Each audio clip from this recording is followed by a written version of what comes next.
you have a responsibility to participate in that security governance. So something is happening within your neighborhood. A very basic example is someone who has no visible source of income. All of a sudden, he's living the good life. He's driving, very expensive cars, has built a house, all the symptoms of what we call a good life. It's our responsibility to ask questions. How is he getting those money? Is he a kidnapper? Is he, into 419, advanced fee fraud or other types of frauds?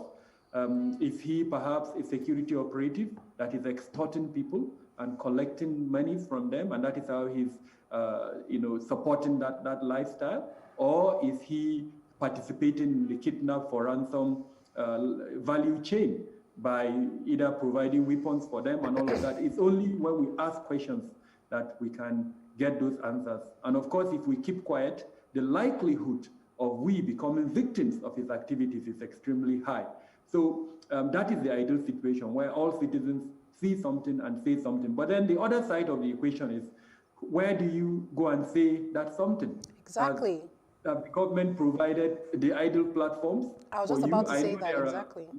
Numbers that you can call to provide that kind of information, but the feedback we get is that sometimes when you provide the information, you become a victim.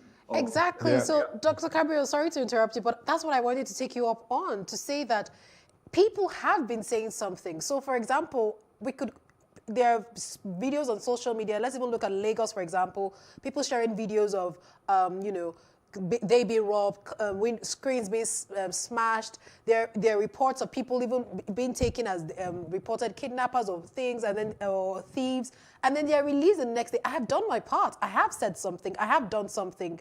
It was only just until recently that the judicial just called off their strike. So how, it's not enough for us to say to the citizens that, say something. We have done something. We have said something. There was even reports. Recently, I was reading that one of the governors asking people to wind up their screens, wind up their windows when if they're being robbed. I have wound up my window, but it has been smashed. I have done something, but nothing is happening on the other end of the divide. Where do we move on from there? Exactly. In my summary, when you asked me why we're where we are, I mentioned the weakening nature of our state institutions. Now, that is a very good reflection of that very weakened state of our state institutions. In ideal situations, when you say something, there is a responsibility of the side of government to protect you for that thing that you said. Firstly, it would be confidential. Nobody would know that you are the one who said something. So that's the first level of protection. The second level of protection is response. So if you are in distress, like the situation you described, where you are in traffic and someone is either attacking you to steal from you or for other purposes, now it is the responsibility of the state institutions to respond to your distress call. And in conventional security parlance, we say that response must be between 2 to 7 minutes. Anything outside of that 2 to 7 minutes, then that institution has failed. Unfortunately, in our situation, we know sometimes these bad guys, criminals, would carry on their activities for 2 hours, 3 hours, even when nothing happens. Endless hours, without any response. So it's a reflection of the weakened state of our security, institutions. The second, an affiliated fact to that is the absence of accountability. If, when that happens, we know who was supposed to provide that response and he didn't, and that person is penalized, then it would mean future occurrences would not witness that type of thing. But because there is no accountability, we see these types of non-responsiveness repeating itself over and over again, unfortunately. So there are several factors that have come together to make us or allow us to be where we are at the moment. And if we're going to change it, a lot would have to depend on how we strengthen our democratic traditions.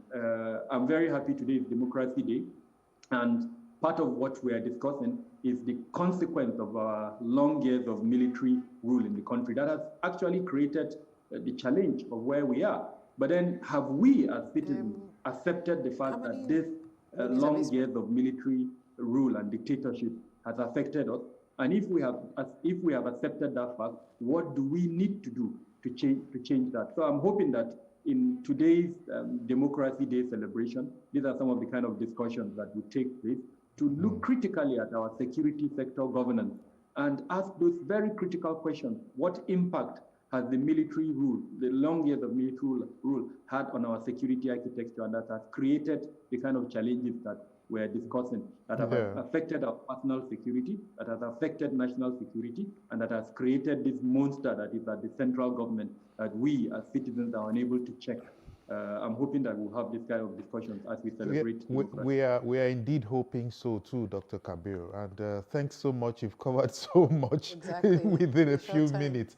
I only hope that we'll be able to have another opportunity to expand on some of these very key points that you've made. Now we have said so much about the symptoms, negative mobilization, and all of that. Let's go into another area that a lot of us are quite uncomfortable with. We've often heard that our borders are relatively porous. How true is this? Because this could lead to a lot of insecurity for us. Extremely true. And one of the reasons for where we are at the moment, in my opening remarks, I mentioned weapons proliferation as one of the reasons for the insecurity in the country. Now, Nigeria has a very basic defense production industry where it's only recently that we've seen local manufacturing of some of the weapons. And in fact, even that has not been formally accepted into the, nationally. So most of it is being done illegally. That means almost all the weapons that we're seeing in the country are coming in through our borders, either the land borders, the sea borders, or even through the air. We are all living witnesses to the fact that several containers of weapons have been, detected, and some people have been arrested at our airports. So it definitely, even through the air borders, quote unquote, our airports, weapons are being, illegally flown into the country. And we can look at the reasons and talk about them. When we talk of land borders, a lot of them are informal borders because of the way our states were created and the fact that they were creations of a colonialist sort of era. Some communities were divided. And so if you go to border communities in the north, in the south, and several other parts of the country, you would see communities. So as an example, in Adamawa State, there are communities in Cameroon and some in Adamawa that speak the same language. And in fact, you can have one family with probably cousins in Cameroon and the other cousins in Nigeria. And so for them, there are formal borders, but frankly, for them, these are not borders. All they need to do is cross over and speak to their neighbors. So there are several of these informal borders. And then because there are age-long trade routes between these communities, these trade routes are now being exploited by both gun running and sometimes even terrorist groups to ferry some of the illegal substances, both weapons, drugs, and whatever, through those informal trade routes that are not being manned by any of the security agencies. Now, we can also talk about the lack of cooperation between the countries in the sub-region. So Nigeria, as an example, with Niger, Nigeria with Cameroon, Nigeria with Chad, and others, because of the rivalry, especially since they had different colonial masters, quote unquote. There is a rivalry between them, and so the level of cooperation is very, very low. And so instead of them to come together to man these borders jointly, we're seeing an absence of cooperation. Yeah. In fact, that led President Buhari to shut down our borders, mainly because he felt our neighboring countries were not cooperating with his government to ensure better protection for our borders. Unfortunately, because only the formal borders were shut, the impact that he anticipated and that he hoped would occur, that didn't happen. In fact, we had him almost 2 years after the shutting of that border saying that the objectives for the shutting of the border were not met. We still have a challenge of weapons proliferation. Yeah. We still have a challenge of several other smuggling activities coming into the country. Perhaps the only area that we've seen reasonable progress is in the area of reduction in the smuggling of food items such as rice, which his government, even in his speech today, laid claim to the fact that there has been a massive reduction in terms of the monies that are being spent. So our informal borders are a real challenge. If you look at the sea borders, especially in the Niger Delta, it has been documented that there is a correlation between illegal bunkering activities and weapons proliferation, where those that are behind the illegal bunkering sometimes exchange the crude oil for weapons into the country. So there is no part of our borders, unfortunately, that is not being exploited by these non-state actors in their bid to achieve their illegal activities, despite government efforts to reduce that, this menace to our security, unfortunately. Okay, Dr. Cabral, thank you so much. The sad part is that, we have so much to say, but we have a short time. But let me just ask you this two-pronged question. So one is, many people have said that our security agencies, the policemen, the army, they're demoralized. Some even claim that the NSAS had a hand in demoralizing the police. I know recently in the South, there's a lot of burning of police stations. What's your take on this? How can we get them back up? And then my second question is, in the North, we have the JTF. In the Southwest, we recently created Amoteco. When you were talking earlier about not having enough local security forces to go around, how do we get this two groups to get to work together, the police and all the JTF, the Amoteco, to work together? And then how do we raise the morale of the army and the police officers? And all of that in 1 minute. Yes, in 1 minute, because we have to wrap up. Please. The answer is in the constitutional review, and I'm very happy that is going on at the moment. We have a centralized policing structure. The only way that we can get the police to our local communities is to decentralize the policing. Now, in the absence of that, the police would need to do an audit, take an audit of all the state-level security operatives. And then once they do that, they need to incorporate them into the federal policing structure. In the absence of that, there is nothing else that we can do. Wow. And you actually kept to the 1 minute. Yes, he did. Thank you so much, Dr. Cabral, for your time. In fact, we're not thanking you for just this time, but for what you've done for us as a station, over a long time. We really do appreciate your presence. So thank you for your opportunity, and stay safe out there. You too. Like Oliver Twist, we will be back soon. Definitely, we'll ask for more. And I will hopefully be available too. Okay. Thank you so much. Enjoy your Democracy Day. Yeah. So bye. We will take a quick break now, and when we return, another security expert, that's AVM Femi Gbadebo, will be joining us.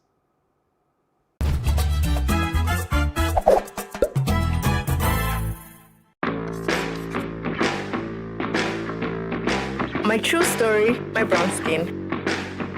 My brown skin, my power. My brown skin, my heritage. My brown skin, my legacy. My brown skin, my evolution. Brown skin, don't crack. Brown skin is you.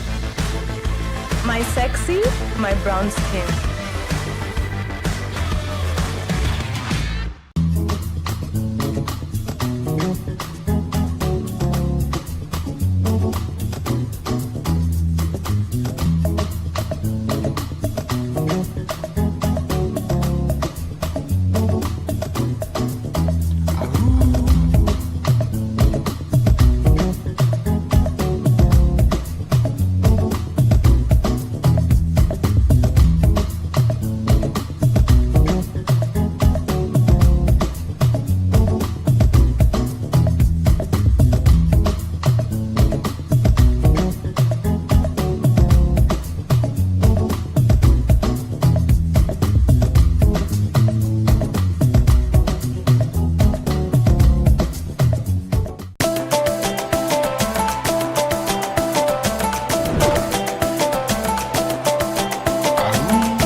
people, thank you for staying with us.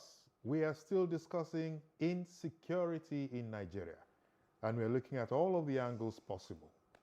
Joining us now is Air Vice Marshal Femi Gbadebo, an officer of the Federal Republic of Nigeria, OFR, a qualified instructor pilot on fast military jet aircraft, a qualified aircraft accident investigator, and disaster management expert. AVM Femi Gbadebo, you're welcome to the program. Thank you for joining us this morning, sir. Happy Democracy Day. Happy Democracy Day. Happy Unfortunately, Democracy. we have an anxious nation with so many worried about the state of insecurity. AVM, what is going on? We're dealing with, I'll say something that we never really adjust ourselves to, which is the fact that security has always been about our big cities, with little attention to our rural areas. If you travel to any small local government that is dispersed from the big cities, what you will find is very little police presence, no military presence. And again, even at that level, where you are having sometimes just a police post with about 6 men, if they have arms at all, they are rudimentary arms. These people are only used to dealing with little skirmishes in the market and so on. Then, if you really look at Nigeria from the air, you'll find that our cities, our population centers, even if you call them villages, have always been centered around road networks and rail networks. And as I remember particularly when I was much younger, when we were traveling a lot by road, when the Abuja next highway was built, that is Abuja-Kaduna Highway, you could hardly find any settlements there. But over a couple of years, the settlements either on the rail tracks or have moved there, and they settled there. What does that mean? A lot of open space in Nigeria that are not policed, and the rural communities do not have the effective kind of security management to tackle what we now see as terrorists and kidnappers and all that is happening. What's the size of the Nigerian police? You're talking about one policeman to about 600 individuals. That is way, way, way short of the UN standard. I think it must have been around 2006 or so that the Nigerian government decided to do a massive recruitment of policemen. That is like about 10,000 men. After that, what happened? We went to sleep again. Okay, and so these are the issues that we are tackling with. Our armed forces are trained to fight external aggression, not internal aggression. Our Nigerian people, particularly in the South, are peace-loving people. So even if you tell them to arm themselves, to look at another human being and shoot takes a bit of change of mindset. The terrorists, headsmen, and all that we're talking about, some of them are, yes, we talk about those that some political parties were supposed to have brought in 2015 to, fight and make sure they won the election. But we also have the natural Fulani men who are in the wild. Then we had a lot of fighters who are that were abandoned by the generals in Chad, who filtered into Nigeria from the northeast, who formed part of Boko Haram. And they have continued to move. So if you remember, we had a Northeast Security Force in 1996 to maybe 1992, 93, which is technically still on. But it has moved to the Bauchi-Gombe Road and on into Kaduna, on into Abuja, Kaduna-Abuja Road, Then you have Kaduna to Kuntagora Road, and we have found them now in Nasarawa State. Yeah. Coming technically through the back, through what we call the forest and the bushes. Even if we go to areas where we have a lot of farmland, what you find is the farms are just a couple of kilometers away from settlements that are on the road. Yes. So when the Fulani men started coming to settle, what they did was to just settle on the outskirts of towns. And they started to expand backwards. You could find maybe a team of 5 families with cattle come to settle in your area. 10 years later, what you have is easily 300 families. Yes. Moving farther backwards. And playing with the constitution, you see some of them now saying that they own the land, they have a right to settle there.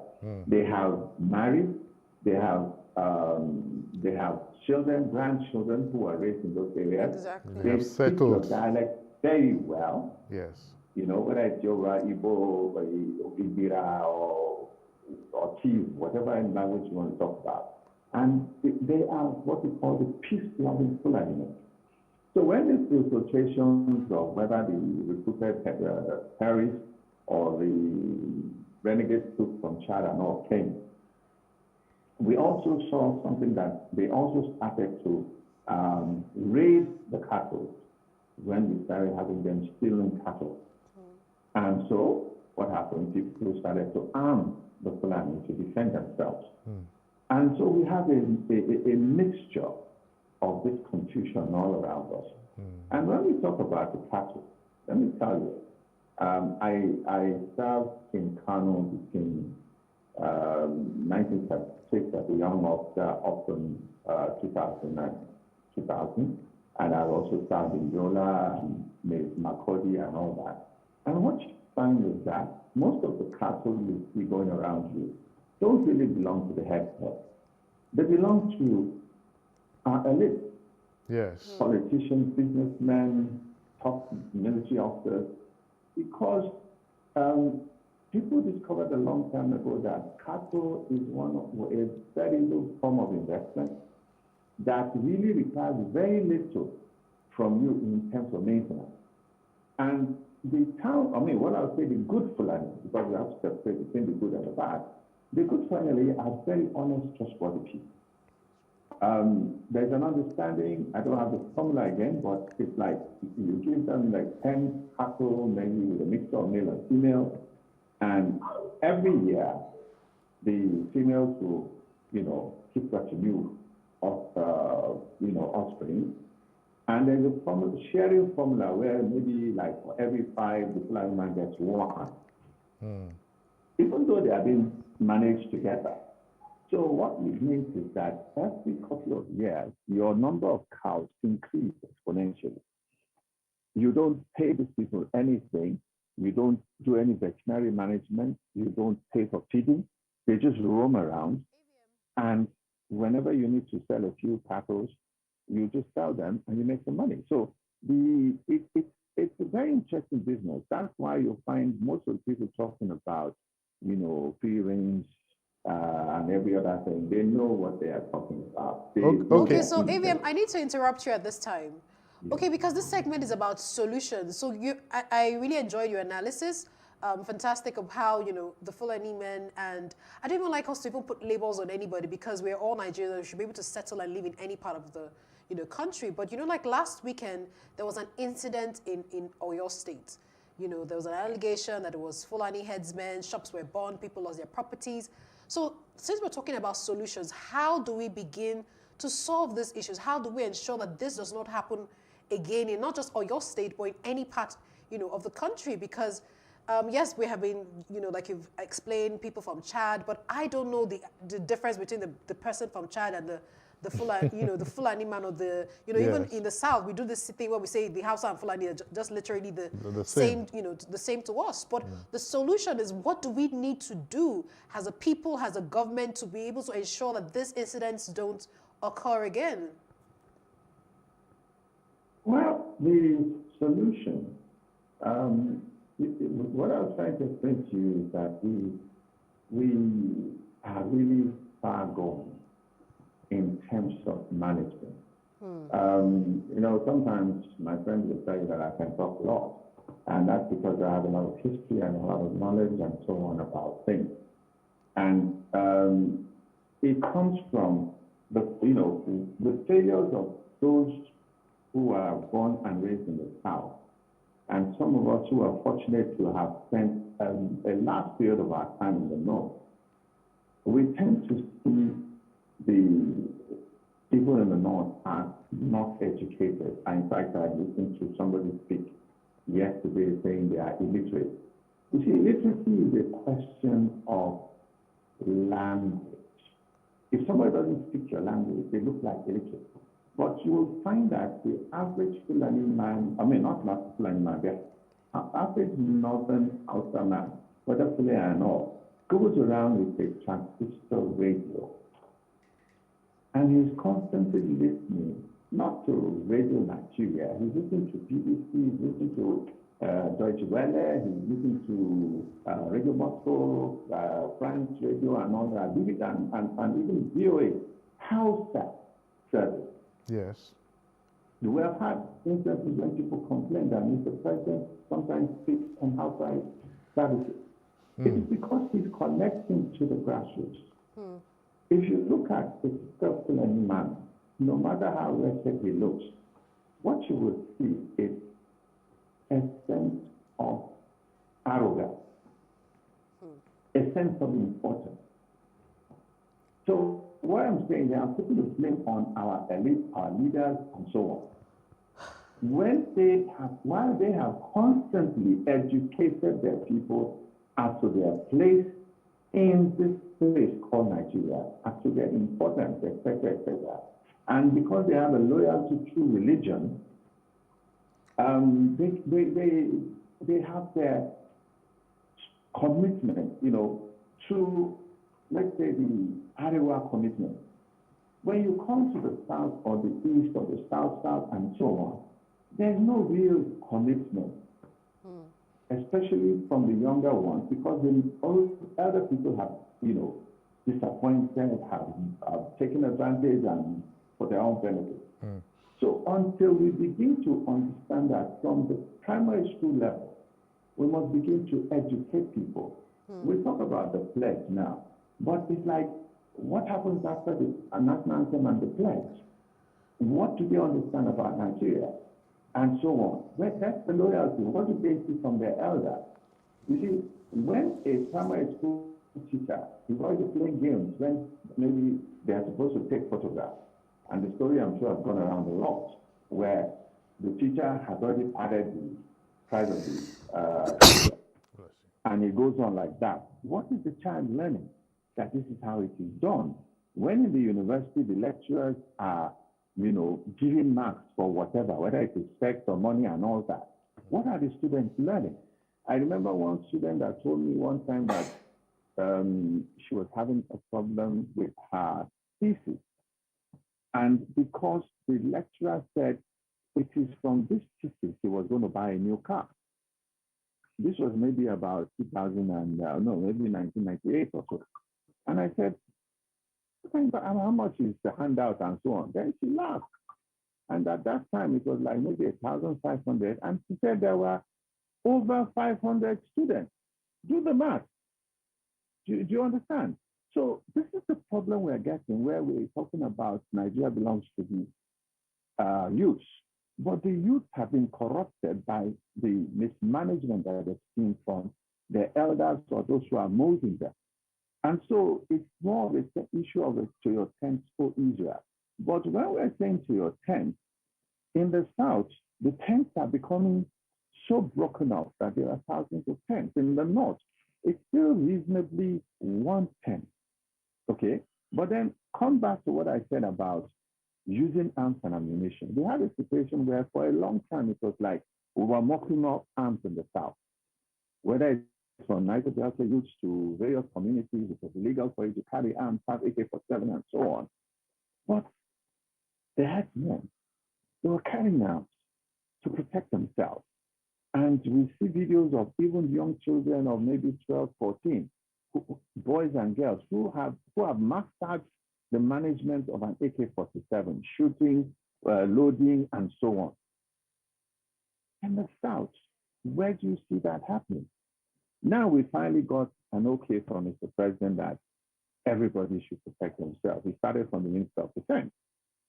But what do we see immediately after that statement? A governor in Lagos, a governor in Ondo State, they spent so much money to buy, equipment for the Nigerian police. AVM, can you hear me? Okay, can you hear me?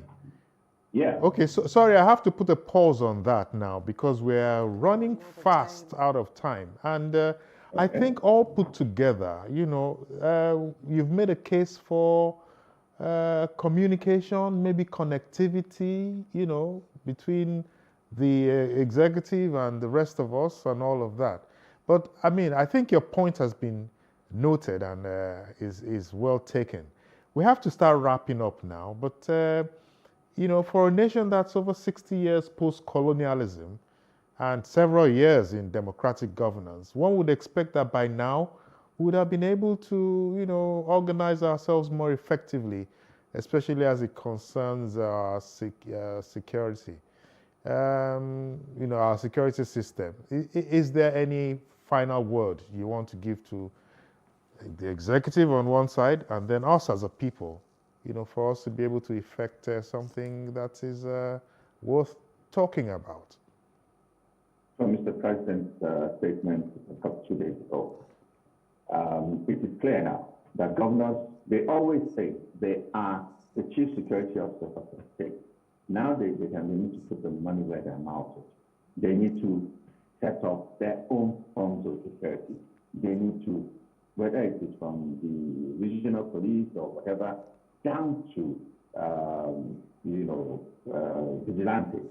They must figure out how they arm them, and so on and so forth. We must begin to educate our youth. We must begin to change the way things are going. So it is from the governors or the political people to even the people who control the economy. Most of our economic leaders are in the South. But what are we doing? As long as we don't see security as a major form of management of our state, then we'll continue to lose.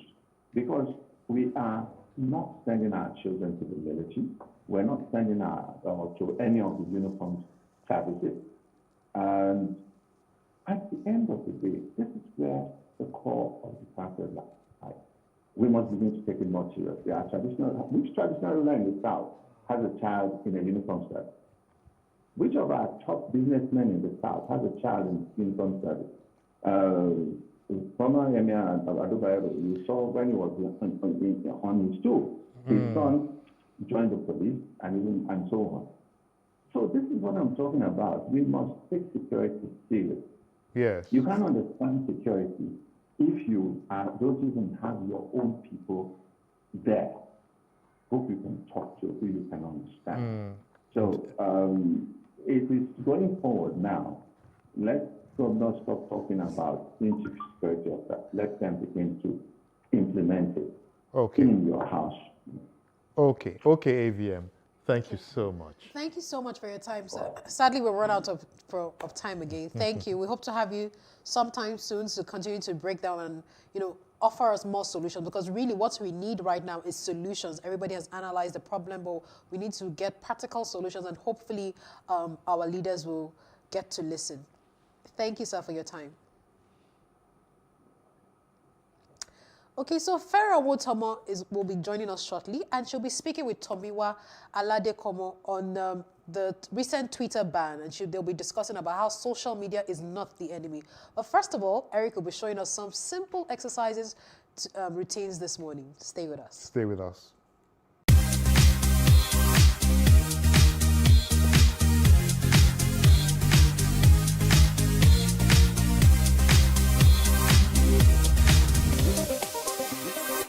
Welcome to the fitness sessions on Plus TV. Today, we'll be doing some body weight exercises. I want you to join us as we do this. So I'm going to be doing this with my friend Patrick. Patrick, if you're ready, join me. So let's push, okay? Guys, I want you to join us how to do this, okay? We'll go with them. We're going to warm up for like a whole minute, and after that, we'll go into the exercise proper. So for our warm up today, we just hold your hand by your waist and just kick. Just simple exercises. A kick leisurely, lazily, and then we get into the groove.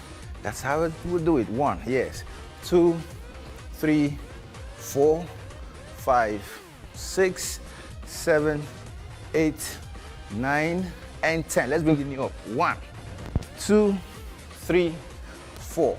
Because before you start or engage in any exercise at all, you try to warm up. Warm up is very important in every exercise. All right, let's bring it down. Now we're going to punch. 1, let's punch. 2, 3, let's make 20. 5, 4, go. 6, 7, 8, 9. Let's do 10 more. 1, 2, 3, 4. See? 5, 6, 7, 8, 9, and 10. All right, let's check it out. Let's check it out. Now remember, what we're doing are exercises that you can just wake up in the morning, take 5 or 6 minutes to do, and then go all the way, carry on with your business, okay? All right, first, we're going to be doing touchdown. I'm going to demonstrate the exercise. We do a touchdown, and we do a lateral jump, and then we go down and we do bicycle crunches, okay?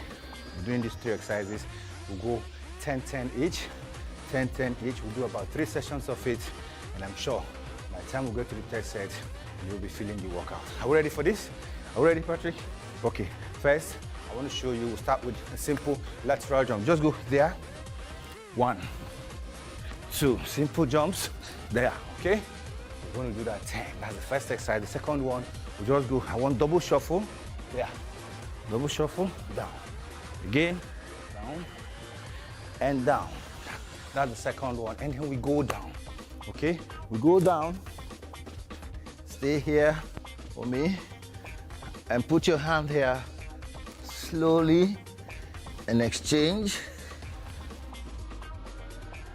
and there. All right, so you see, those 3 exercises, we're gonna do them in that order. 1, 2, 3, 1, 2, 3, 1, 2, 3. We're going for 3 sets of it. So we'll start with the first one. We're jumping first. Are we ready? Okay. We'll slide to your right. 3, 2, 1. Let's go. There. Go. 1.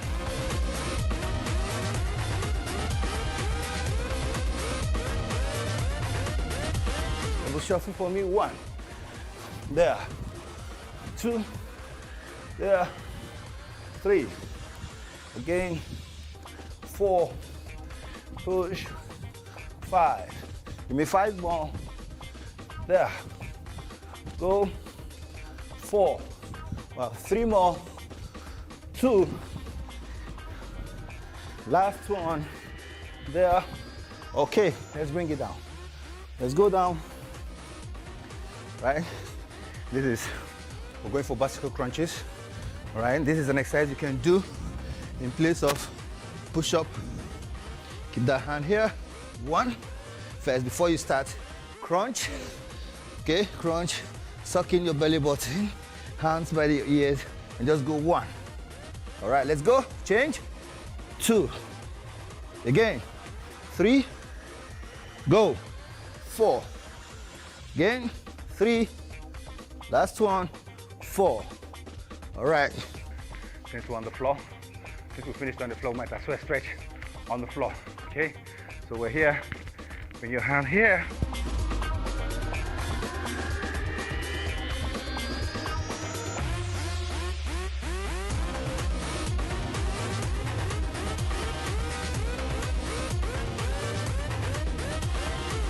The other side, same thing. 1, 2, 3, 4, 5, 6, 7, 8, 9, and 10. Good job. Let's try and sit up. Sit up. Look up. 1, 2, 3, 4, 5. When you do this, make sure you exert some strength on that hand. Don't just drop the hand. Got some strength on it, like you want to push the floor further downward. Okay, bring it back. All right, bring your hands here. So place it right here on the floor. Get your elbow to touch the floor. All right, 1, 2, 3. See, it's a very simple exercise. I'm sure some of us will struggle with it. 8, 9, and 10. Good job. All right, let's try and put our head on our knee. Put your forehead by holding this. Put the forehead there. 1, 2, 3, 4, 5, 6, 7, 8, 9, and 10. Good job. Good job. All right. We'll repeat the same thing on the other side. Go there. 1, 2, 3, 4, 5, 6, 7, 8, 9, and 10. Good job. All right, let's bring those legs together. Put your hand here.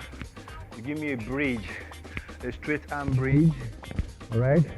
Bring your legs here. We go up. Straight arm bridge. Stay there on the count of 10, 9, 8, 7, 6, 5, 4, 3. Okay, guys. You know, I expect you to do this every day you wake up in the morning and go about your business. So until we come your way again, next time, take care. We'll see you again. Bye.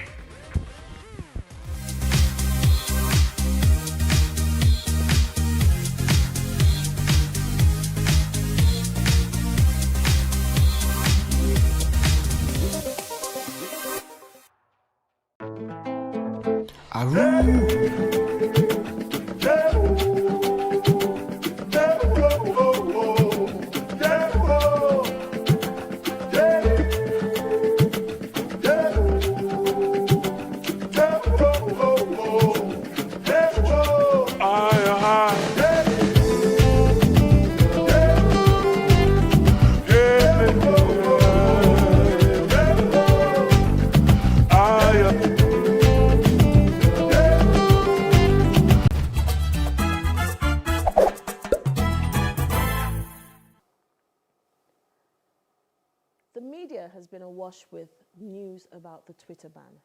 It's currently on the top 5 trending topics, and for good reason. Politicians, technocrats, young professionals, the international world are all talking about this topic. Some are for and some are against, and it's raising deeper issues as to how the Nigerian economy functions. Issues like freedom of speech and expression, legality, dictatorship, further decline in our economy, and the devaluation of our currency. And the thing I keep wondering is, do our decision makers and our citizens really understand the implications at play and the impact of the victimization of social media? So today, I want to try and unpack this with Tomiwa Aladekomo, CEO of Big Cabal Media, owners of Tech Cabal and Zikoko. Tech Cabal is an online publication focused on the business and human impact of technology across Africa. And Zikoko is an online youth publication focused on the range of cultural and economical issues that today's younger generation care about. Welcome, Tomiwa. Thank you, Farah. Great to be here. It really is a pleasure to have you here with me today. Thanks for having me. So, we're going to try Yes. and unpack social media. So let's get right stuck in, or let's get stuck right in. First, what I'd like to know is, what is social media, and is it the same thing as the internet and technology? Okay. All right. So it's a good question, and I'll start from the back. So technology.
Apologies for the break in transmission.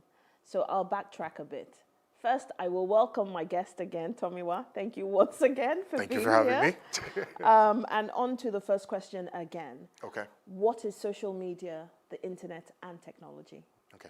So technology is broad, and it's the sum of like the skills and experiences and tools that sort of we use to make life better and to improve things. And so technology can apply to the internet, it can apply to electronics, but it can apply to even more mundane things. The internet is a global network of information. And on the internet rest things like email, social media, your websites, all of those things sit on the internet. And so the internet, if you think about it, is kind of like the broad site for all of this information that we share as people. Now, social media, so what we're doing is we're coming smaller. Technology is broad, applies to the internet, applies to technology. So technology is the computer, is the laptop. So technology goes beyond that. Technology basically... The kettle. Technology is abstract. Technology is, this is how we make things better. This is how we build tools for ourselves. And so it can apply to internet's technology, but you can also apply technology to improving your farming tools, you know. So it's very, very broad. But the internet specifically is the site of information today. It's the World Wide Web sits on the internet. All the information, your email, your social networks, all of that sits on the internet. So the World Wide Web is not the internet. It's not the internet. It's actually, funny enough, it sits on the internet as well. Right. So the internet is just this broad network of information. It's computers connected to each other all over the world. They're sitting down on cables under the oceans, but it's just an information network. That's the easiest way to think about it. It's the big information network that we all sort of exchange information on. Now, social media networks are a very, very small subset, and it might not feel because they're growing bigger and bigger, but they're a smaller subset of what is happening on the internet. And what social media networks do is they allow us to, they're social. I mean, so the social means it's me creating information for you. It's people creating information for other people and exchanging that information.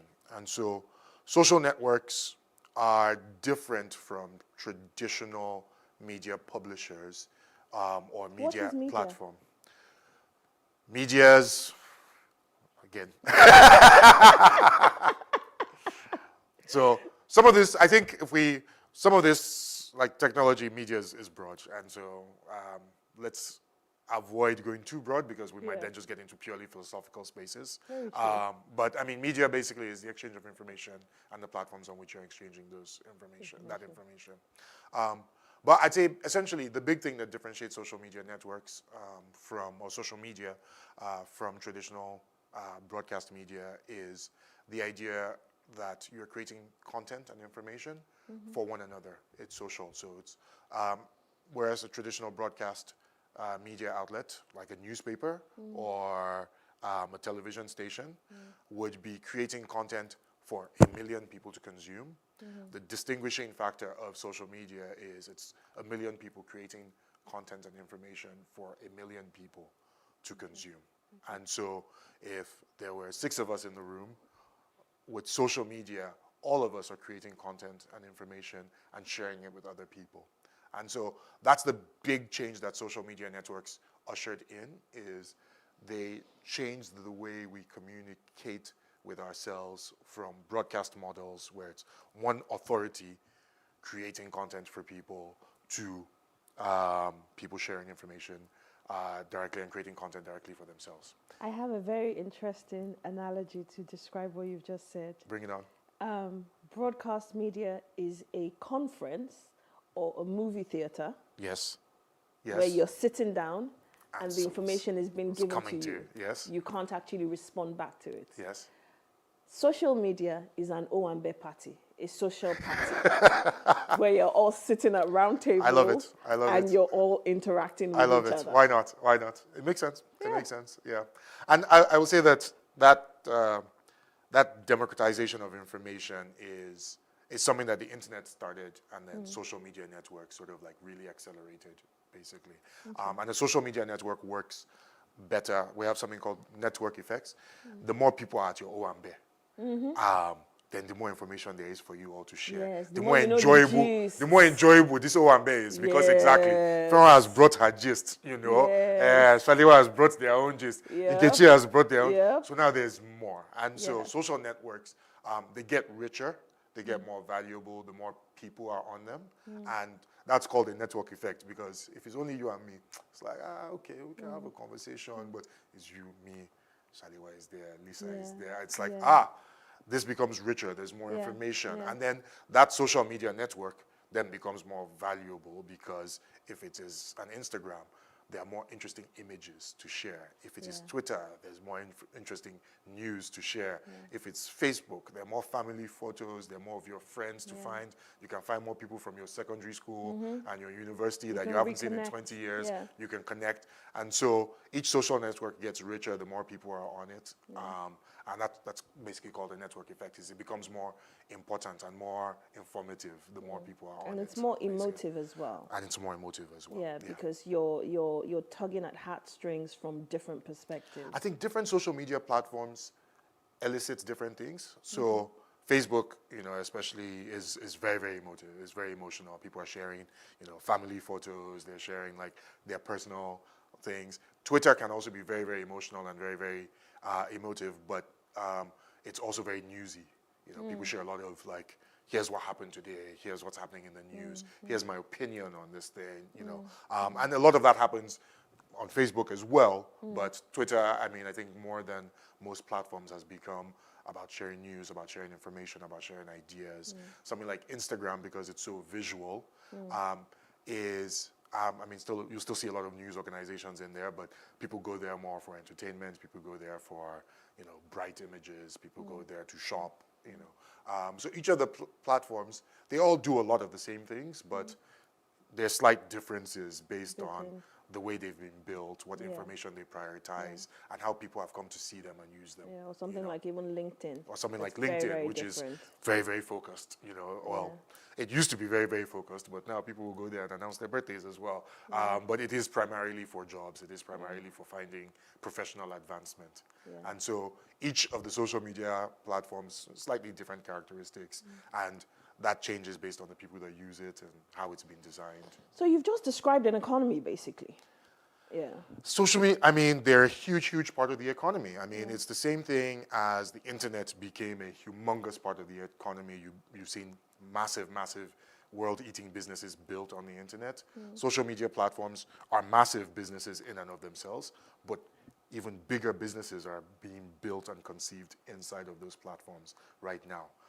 The economy is moving in and out of those platforms. So, you know, you can find a job on LinkedIn, announce it on Twitter, you know, show your holidays or show your work, you know, on Instagram, and then Facebook, you know, share the news with your entire family. A really big part of economic activity for these things is, like I talked about the access, there's 1 million of us at this Owambe party. Well, so we're already on there now. And it's like, come, I make plastic buckets. Would you like to buy? You know? And all of a sudden, there's 1 million people in the room, and I can shout to all of them that, you know, I'm making plastic buckets, come and buy my plastic buckets. And so, as a site for commerce, as a place for people to say, oh, I paint, you know, I paint buildings, or I do beautiful paintings, come buy my paintings. Social media has become the site for a huge, huge, huge amount of commerce, like very, very important amount of commerce. And people use it in increasingly interesting and deep ways. So, you know, you're launching a business. It's one of the cheapest and easiest ways to sort of announce your presence. You know, even if your reach is small, at least your friends and family will all be able to see, here's Pharaoh's new business. Please come and patronize Pharaoh's new business. So you put up your Instagram page the second you have it. And then, you know, somebody who doesn't know Pharaoh, but is friends with your cousin will see it, and then will come to your site, and they will send you a message in the DM, as I say, the direct message, and you'll complete the transaction entirely on social. You know, it's like luckily we've got, again, businesses that are being built on the internet, and to facilitate social. You know, you can do direct payments now. You can do an online payments to somebody, so they're going to get the money. You know, you send the goods, but they've become a really, really important site of commerce. They've become really important for our economy. And if you look at both small businesses and big businesses, they all rely on social media networks for reach, so to reach their audiences, for engagement, so to directly engage people. And if you think about when the social media ban was announced, and like the first joke everybody made was, even the government announced their Twitter ban on Twitter. So just indicating how important and how, as a first port of call for reaching people, Twitter has become. It's become the first place. I have a message to send out to people. How do I make sure when I send out that message, people will not just hear about it, but starts to have a conversation about it immediately? I put it on Twitter because the way it's designed encourages conversation, encourages interaction, encourages the spread of that information. And so both small businesses, big businesses, if you look at the banks, the amount of commerce that the banks do or the airlines do on their social media platforms, the ability to rectify issues. So people say, you know, here's a direct engagement. I can email my bank. Or I go onto Twitter and I send a message to my bank. Now, I've sent a message to my bank, but the whole world can see this message. And so the bank is super responsive because the whole world can see me shouting that these people have stolen my money. And so the bank now knows I need to prioritize my social media because one unhappy customer is not complaining just to me. When they send an email to me, I'm the only one that sees the email. When they go onto my Twitter feed and they shout it, there's a million people that are saying that this bank is irresponsible. And so I'm going to, so I like how you've broken it all down because that is really important to get people to really understand what this means. So now we have this Twitter ban. How is it affecting our economy? Okay, there are a few ways it does that. So one, all of this commerce that we've talked about is immediately affected. And so your plastic person that's selling the plastic buckets or the person that's selling their beautiful paintings, all of a sudden, the avenue for reaching everybody at the Owambe and telling them that they have these paintings has been cut off. And what's important about this is when you get a new tool, you start to use that tool and you start to rely on that tool. And sometimes you rely less on other tools. So once upon a time, if I had my beautiful paintings, I might have taken an ad in a newspaper and advertised it in a physical newspaper. Fewer people are reading newspapers, more people are online, more people are on social media. And so now there's millions of people who have built their businesses with their primary mode of reaching their customers as social media. And so you've cut off access for these people. And you haven't cut it off completely because unfortunately, the way the real world works and the way the 21st century works is that people will always find ways around things. But you've made it a lot harder. You've made it a lot more difficult.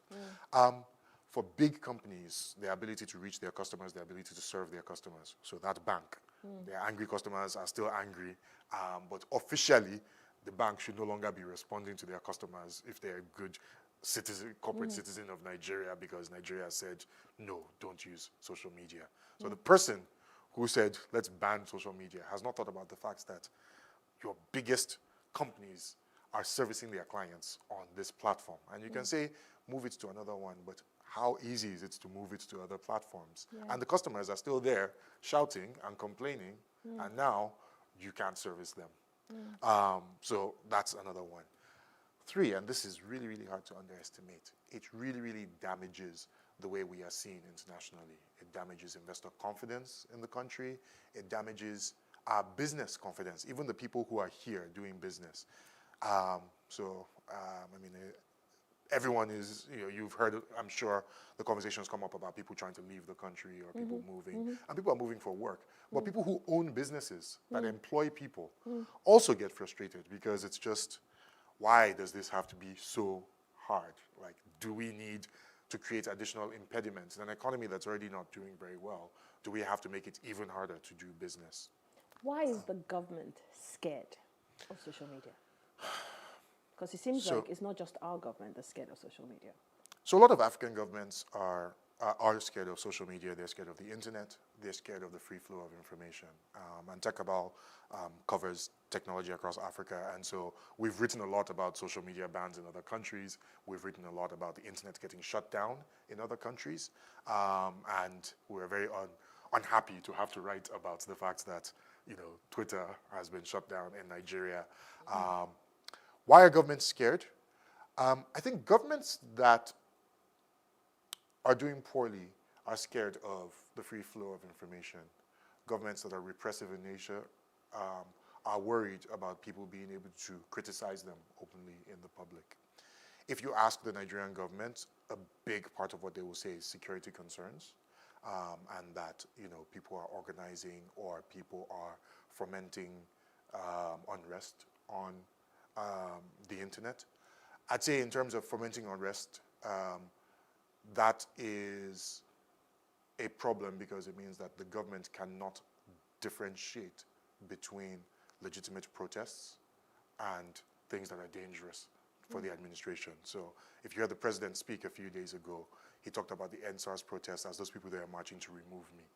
Now, if you listen to the NSARS protests, you actually paid any attention to them, there was never any element of removing the administration. People were protesting against, violence against citizens. And so the inability to differentiate between legitimate protest and, regime change or coups or whatever it is a hangover from military days. It's a sign of an autocratic government, one that can't differentiate between ideas. And I think it's that fear that motivates most African governments and most repressive governments to worry about social media, to worry about the internet, because it just allows people too much freedom to express their opinions, to criticize them, and that is the place that they're concerned about. Where is it legitimate, or where are there legitimate concerns by government? Social media does allow for the free flow of a lot of ideas. And some of those ideas may be dangerous. It does allow people to organize in ways that sometimes make security a bit more difficult for a country to manage. But there are mechanisms for managing a lot of those security concerns. A lot of social media platforms have those mechanisms built in. And you can argue about whether they can be better or they can be stronger. But I'll give you an example. EPOB is one of the stated sort of areas of concern, the separationist movement from the East for the Nigerian government. And one of the places where they said there were posts by EPOB that, Nnamdi Kanu, that Twitter had never taken down, and then the president put something and they take it down. There are formal mechanisms for governments to engage with Twitter and Facebook and other platforms like that. Nigeria, prior to this, had never used those formal mechanisms. So the government now will say that Twitter is not engaging them. But there's a formal request form, and you say, this is terrorist activity, or this is sort of like activity. And the form is open to everybody. So some of it's open to everybody, and that's what actually got the president's post taken down, was lots of people reported that. But there are also forms that are government level. And that's basically like a government is saying to Twitter or to Facebook that this is a problem, like let's engage on it and take it down. Nigeria, because we would prefer to call it press conference than do the work, hasn't formally engaged those processes. And so now there's a dialogue going on because, Nigeria has, banned Twitter, and Twitter's taken down the president's post, and so everything has gone to level 11, and so there's a formal engagement happening now, but it's after the fact. And really, the truth of the matter is we could have been more deliberate ahead of time in terms of engaging systematically these things if there are real security concerns. But rather than engaging the real security concerns, we've done a blanket ban that harms the man on the street. And again, in a country where, please be clear, we're not exactly swimming in economic activity. Some of the people who are trading and building things and building services for one another on Twitter or Facebook or Instagram or whatever it is, this is the only opportunity that they've been able to create. These are the only places where they're able to find economic opportunity. Your big businesses, you don't have nearly enough of them in a country like this. and you've made them take a really big hit over the last week and for as long as this continues. On the numbers, I think the estimation is that we're losing $6 million a day as a country based on the Twitter ban alone. Again, we're not a wealthy country. This isn't economic activity that we can afford to have calm down. I'm gonna have to interrupt you because we've very sadly, very quickly run out of time.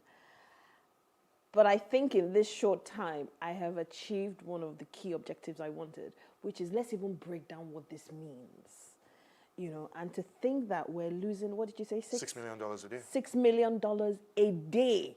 A day. So that's already $6 million times 7 days. Yes. Since the ban. Yes. And the bigger implications of this, I mean, again, the last one is just like from an investment perspective, from a growth of the company perspective. If you're looking to do business in this country and you see this, I mean, you are planning to bring in $100 million, $200 million, $1 billion, and you go, well, if we start that business, and the technology space is where a lot of this business investment is going lately, will they shut it down? That's a very good point, and we will end it on that note because this conversation could go on forever, and it's a very important conversation to have. So I would love to have this conversation with you again. So I will be calling you again.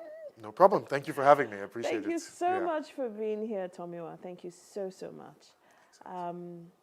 It's been a pleasure. It really has, and I really hope that we've been able to impact and to teach and to bring a different perspective to this whole social media debacle.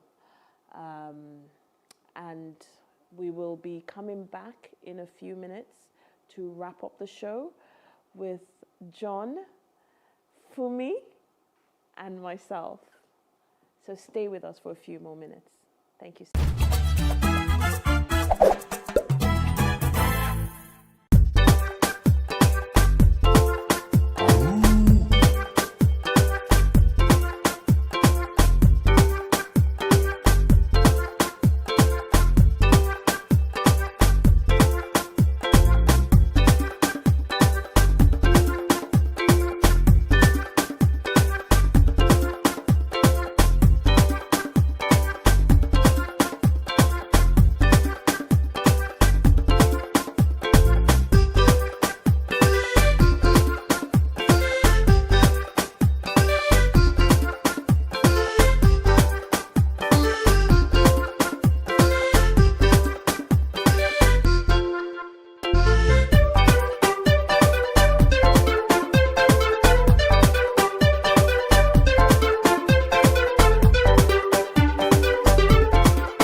Thanks for staying with us.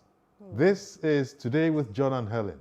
And I must say that in the past few minutes, well, before the break, we had a session that breaks down what we're facing. Yeah, I really enjoyed it. I think that session has done us a lot of good. Yeah.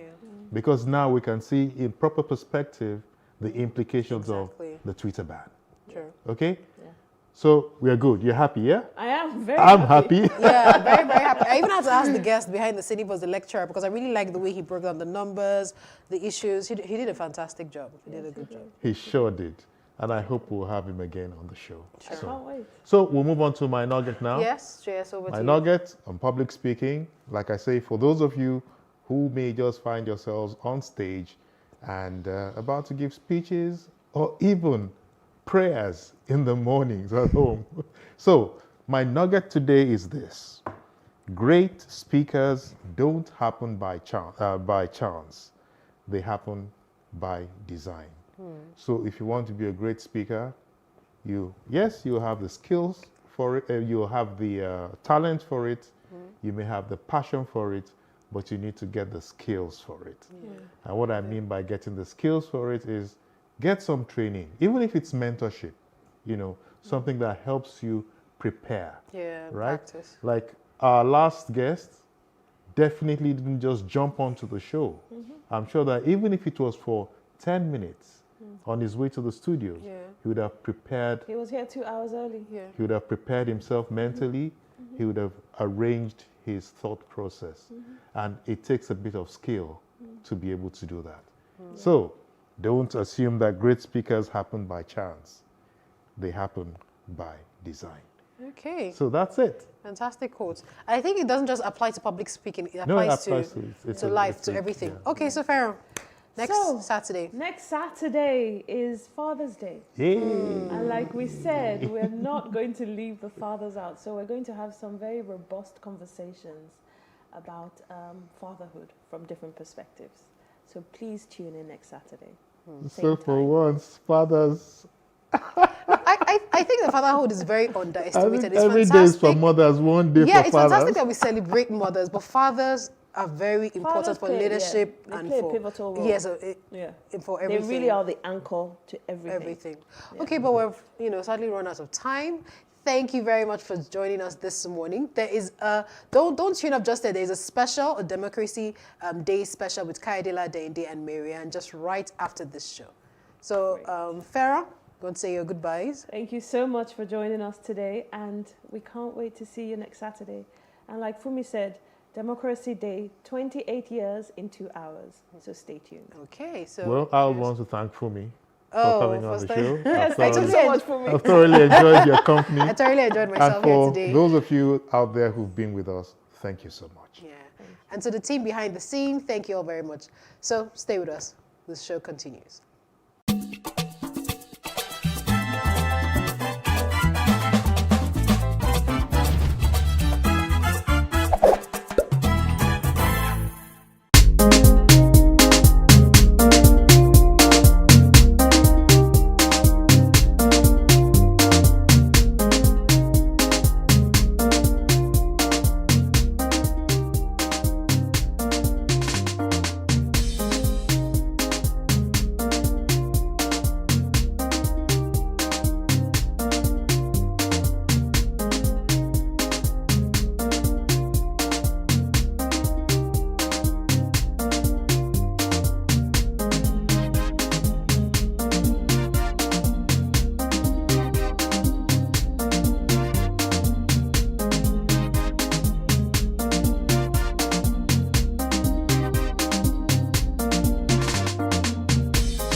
Traffic signs are important indicators that direct and inform commuters and motorists of dangers ahead. The National Bureau of Statistics has shown that there are about 11.8 million licensed cars on Nigeria's roads as at fourth quarter of 2018, compared to 11.6 million in the preceding year 2017. With an estimated population of 198 million, Nigeria's vehicle per population ratio is 0.06. Road traffic signs serve several purposes. Some are placed on the roads to point out directions to motorists. Some are placed to ensure the safety of motorists and pedestrians. How much of these signs are known to Nigerians? That shows that the road is free for somebody to walk. That the traffic light is indicating red and it's time for you to walk across the traffic. Issued in case need be. Majorly, it's meant for why children are meant to cross the road. So there's need for every vehicle that was passing by at that particular moment to stop by for them. Facing me is don't turn left. Because if it was like this, I would say don't turn right. So it's if you see the sign showing like this, it's don't turn left. It's a sign putting it on restricted areas where it is not necessary for such a vehicle to enter, especially a vehicle that has lower height. It's not to enter in such a place. Road signs are typically represented as symbols or annotations. Every motorist and in some cases pedestrians are expected to have an understanding of what these signs represent. It is crucial for authorities in charge to produce road signs with symbols together with their meanings spelled out. We need signs. Every country, every city needs traffic signs, otherwise there will be chaos on the roads. Drivers would not be informed. Nobody would know who has a right or who does not have a right. What can you do? What can you not do? Are you going to warn me about an impediment in front of me or not? So signs are critical. It's not about anyone taking advantage. It's about us utilizing it for our own safety benefit. In a city like Lagos or any large city, there are more pedestrians on the road, more than vehicles. And pedestrians are more vulnerable than vehicular movement because a vehicle is a matter that is enclosed, and so the occupant of a vehicle feels safer. Whereas a pedestrian is vulnerable because it's only their body structure, so on impact of anything, there will be serious injury. Any new road being constructed in Lagos must have a requisite walkway. Zebra crossing, typically in Nigeria, some drivers, when you tell them like, oh, why have you not allowed the pedestrian to cross at the zebra crossing? And the driver will turn back and say, well, I can't see no zebra. You must, as a motorist, you must stop and give priority to the pedestrian to cross. That's the purpose of zebra crossings. Inappropriate parking on the road is another disturbing habit. Where can drivers park on the road in case of necessity? Typically speaking, when you go and apply for a driver's license, you are foremost trained to say to you that where you park is very important because it borders on safety and it borders on obstruction of other road users. And so the first job of any driver or a motorist is that wherever you've parked, you must ask yourself the question, is it safe? Is it obstructive? Do I have any traffic signs that bans me from parking at this spot? If you're able to answer all those questions in the affirmative, then you're good to go. And it's not just that. You have to also ask, can where I have chosen to park, can it be perceived by enforcement agency to be obstructive or just not an appropriate place to park? I.e., it is not appropriate to park on an express road that even has 3 lanes, even for 1 second. Because why? From a safety point of view, vehicles on an express will be on a higher speed. If you park there and you obstruct, you're forcing them to change lanes. Now, forcing someone to change lanes on an express on high speed is very dangerous. More than likely, it will lead to a crash. So you can't park there. If you go to a market and you do not go into an off-street parking space or go and find a side street that is not obstructed to parking, and you now say, oh, because other people are parking there, I just want to park for 1 minute. 1 minute is more than enough for an accident to happen. 1 minute is more than enough for obstruction to other traffic flow to occur.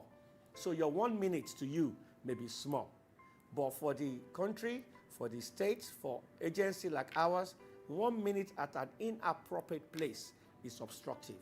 And then that vehicle, if we have a tow vehicle, we will tow it. What are the transportation agencies in Nigeria doing to educate citizens and motorists?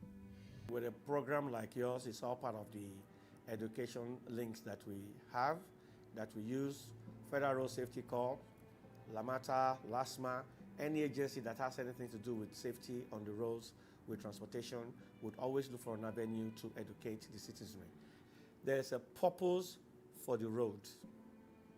Your purpose is to move from point A to B, not to abuse other road users. Don't take advantage of vulnerable road users like children and the elderly and pedestrians. Don't say because you're inside your car that you just have rights to do whatever you want. Obey the road signs and remember not to drive under any influence.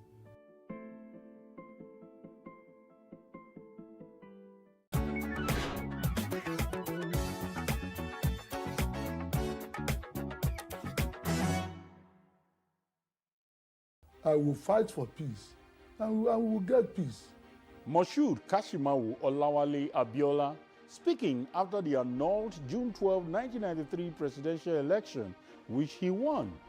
28 years after, and we're still fighting for peace in Nigeria. Join us on PlusTvAfrica on Saturday, June 12, as we unpack the last 28 years in 2 hours.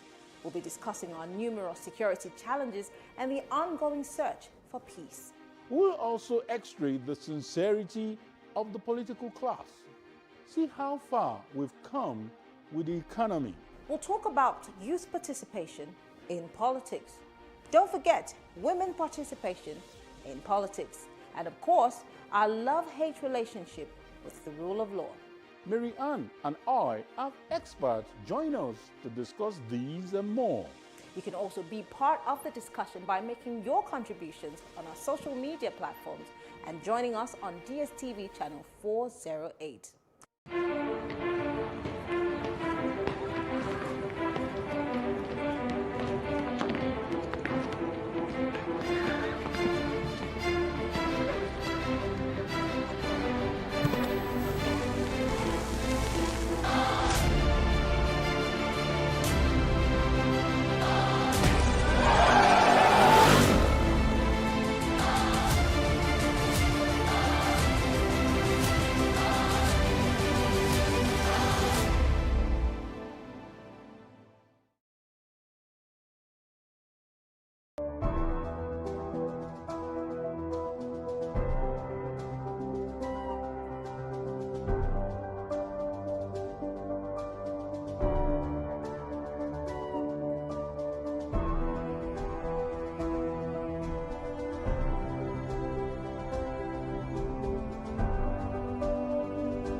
Politics has helped shape the decision of the polity, from conspiracy theories to good old-fashioned comic politics. These are the result of tomorrow's election. Okay, you have it already, Abi. I am not hungry. If I need appointment, all I need to do is to start praising government.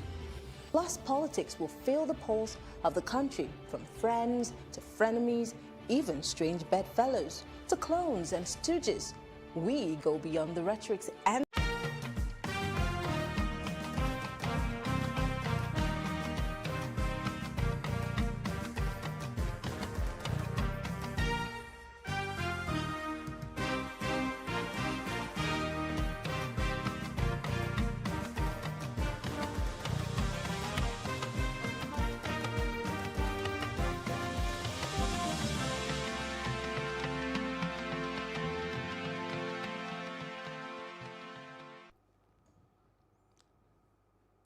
Hello and welcome to Plus TV Africa's Democracy Day special. I am Kayode Ladindi. And I'm Mariana Cohn. We're here to mark Democracy Day 3 years after President Muhammadu Buhari declared June 12 as a new day to celebrate our democracy. Quite interesting. You know, just like 3 years ago, I remember that over time there has been clamor for the day to be declared as Democracy Day as against the May 29 when power changed hands. That was like 22 years ago. Yes. But we are looking at 28 years after what that day stood for. I'm sure both of us were alive then, right? We were, obviously. We were, but most importantly, we're also not just talking about that day, June 12, what happened, how power did not necessarily go how Nigerians were expecting it, but then we're talking about 28 years later. How has Nigeria's democracy evolved? Have we changed for the better, or have we retrogressed? Quite a big question, because some would say what we've had so far is civilian rule and not democracy. But trust me, a lot of our experts are going to throw more light on that, tell us how far we've gone in terms of our security, in terms of our economy, in terms of the most important, which is actually the security, because we wonder how we have gotten to this level where there's so much insurrection, so much unrest in different parts of the country. Yes, and we must not fail to understand that some of these, insecurities are fueled by ethnic tensions. That's true. And this is the most that Nigeria has experienced in all of its life as a country. Yeah, and trust me, we will get started with very, very important one, that is the rule of law. What defines the democracy definitely has to do with the rule of law. And let me not mention the name of the guest. By the time we come back, we will see that the person is fit and proper to explain to us what rule of law is all about under the democracy. All right, well, let's kickstart the show. When we come back from this break, we'll talk about the law that governs us as a people.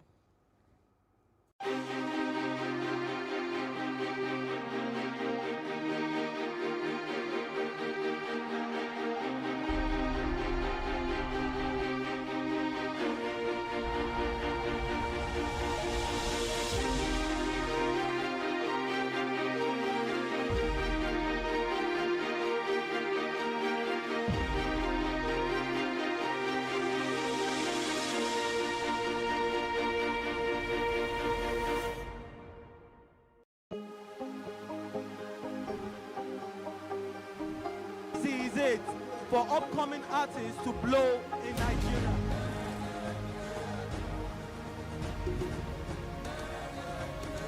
Welcome to Plus Trending. I am Bookie November, your host, saying thank you for joining us on today's episode. Welcome back. It's tea time on Plus TV Africa. Practice makes perfect. I'm not perfect yet, but I'm a lot better than I used to be. He's a king. He's entitled to marry 100 if he wants to.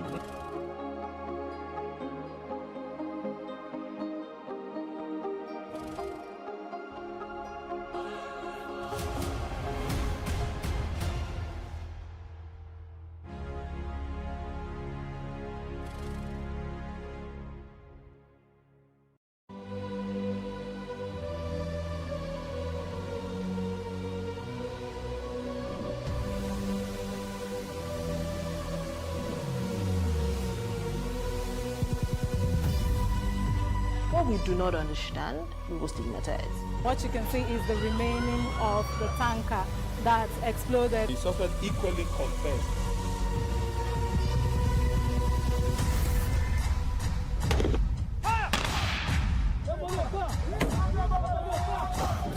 Now 500 naira they collect them. If no talk, then go beat you. Now 2,500 they pay.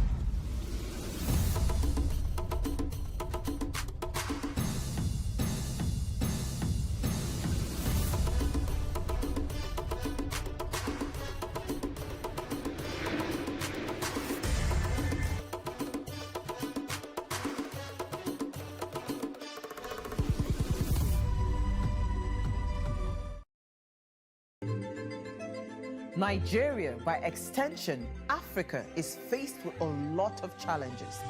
The growing youth population with little engagement, that is a ticking time bomb. We are a blessed people with diverse culture and highly cerebral minds who have a lot to say. And yes, we are talking. It is important we drive the right conversation that informs, inspires, influences thoughts and action. If we say there's beauty in our diversity, then let us embrace our diverse culture. We must continue to courageously be the voice of transformation, as we are the hope for the future. Yesterday's conversations shape today. What are you saying to shape your tomorrow? We know you have a lot to say, and we are here to hear you.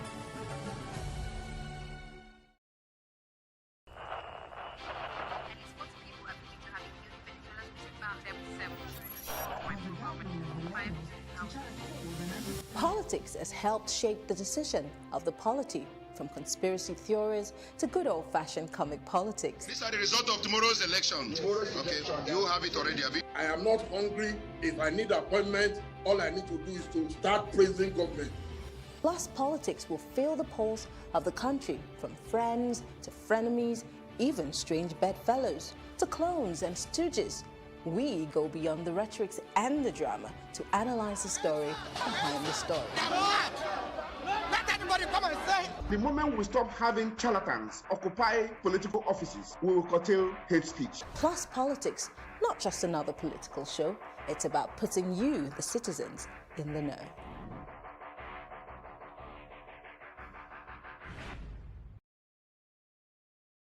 There has to be a decision point. The way your baby's presenting, we have to rush you in. And my partner at the time was like, "You going to cut her? Are you going to cut her? Is it going to leave a scar?" And I said, "What? Am I a belly dancer? What is the problem here?" No, I'm vulnerable about the future of the children, the future of mine and the future of the generation of my children. I want to have nude pictures taken.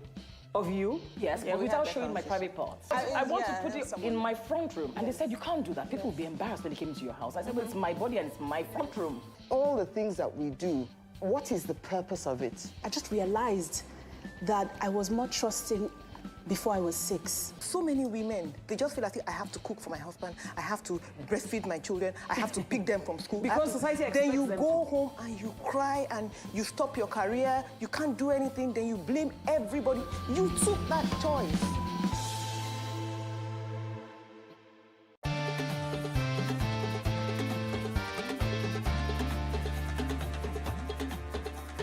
Please welcome with me my friend and brother Adilawa.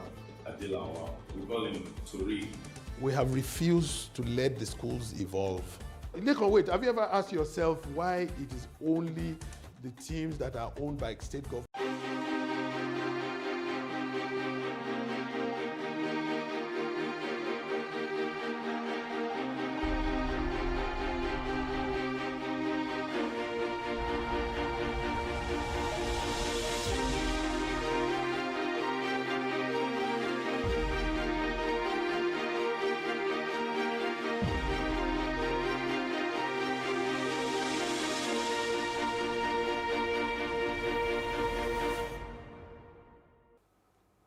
Welcome back. It's still the June 12th special. President Olusegun Obasanjo took his oath of office under the law when he became president in 1999. This did not translate to him leading with the respect for the rule of law. He constantly meddled with legal processes. His successor, Umaru Musa Yar'Adua, was praised for upholding the rule of law. Yar'Adua ensured Supreme Court judgment refunding Lagos State old federal allocations was enforced. He also enforced the court's judgment declaring Peter Obi the governor of Anambra State. Well, Goodluck Jonathan had relatively good records, but the President Muhammadu Buhari's record has been filled with numerous abuse of court orders. Judges have been ignored on at least 40 occasions. State security officials have invaded a court to arrest an activist, Omoyele Sowore, and also invaded the home of judges. And to do justice to this, we have Muiz Banire is here to talk about 28 years after and the rule of law. He is a senior advocate of Nigeria, and currently we also describe him as an activist. Just for record, he was one-time commissioner of Lagos State for Environment and also commissioner for Transportation. At a later time, he was also the national legal advisor of the ruling All Progressive Congress. Welcome, Dr. Muiz Banire. Thank you very much for joining us. Yeah, good to have you. Now, let's take a look at the idea of democracy and the idea of rule of law. We believe that these are supposed to be Siamese twins. And there was a situation with our own country. Well, our own country, in the first instance, maybe I should start by saying that what you said is correct in your introductory remark, to the extent that can we really say we have a democracy in Nigeria as a date, particularly since 1999? Well, I share the position of those who believe that the best we've succeeded in achieving so far is a civil rule and not democracy in the proper context. So if you take it from that particular position, rule of law, however, has only one language, and it is that everybody must do things in accordance with the dictate of the law. It's as simple as that. So if we pitch it from that, democracy not yet here, rule of law is there with us, but to what extent have we been upholding it? I say we are still far off. That's my submission. We are still far off. Well, sometime early this year, there was that confusion as to which should take precedence or which should come as priority in the country, knowing that we have been facing some form of insecurity over since last year into 2021. The president did say something about the fact that, the rule of law, yes, does have its positioning, but then national interest does supersede. It became a subject of, conversation and debate all across the country. As someone who's an officer of the law, do you agree with Mr. President's position as to national interest superseding the rule of law? I'm guessing the rule of law works with the I don't subscribe to that position at all. I believe that at no point in time must we subordinate the rule of law to any other consideration. Even within the context of national security, there are so many ways to skin a cat. You can still arrive at your destination using the instrumentality of the law. The moment you displace the rule of law, it becomes rule of man. And the net effect is simple. You are entering into anarchy. You become a jungle city. It's as simple as that. So under no circumstance must we allow the rule of law to be displaced. So I do not share that position. You say under no circumstances should we allow subordinate. Yeah, but are we allowing it, or is it happening under our watch? Because well, again, it's happening. We do not have the powers to allow or disallow, do we? At this point? Yeah, it's happening. I'm just telling you conceptually what it should be. But in terms of being pragmatic, well, it's happening. What are we doing about it? I think that should be the question. What are we doing about it? Okay, Dr. Banire, before we look at what we are doing about it, you gave a very fundamental issue. And for some people, they believe that the political class played into the hands of the former military generals. In 1999, we had a former military general who took over power, and we have some kind of respite when we had a full civilian, that talking about Yaradua, and we also had Goodluck Jonathan, and we are back to a former general. Is this what is responsible to this unsatisfactory, if I can use that word, transition that we've experienced so far? Well, I suspect so. I suspect so, because they've been living a regimented life all the while, and suddenly they find themselves in an environment that is not a regimented environment. The tendency naturally is to want to apply the regimented or regimental rules. So for me, I believe that we must have somebody who is devoid of that background. Insofar, you see, once a soldier is always a soldier, and will ever remain a soldier. There's nothing you can do about that. So I share again that position that we certainly must move away from people with those military background to somebody who is a civilian and accustomed to the basic rules of civility. How do we move away from it? Because we're very good at placing the troubles and the problems of our country on the table and, pushing that discourse. But what do we do in solving it? So let me start by talking about the El Zakzaki situation, the former NSA boss, this Moyole Sowore case.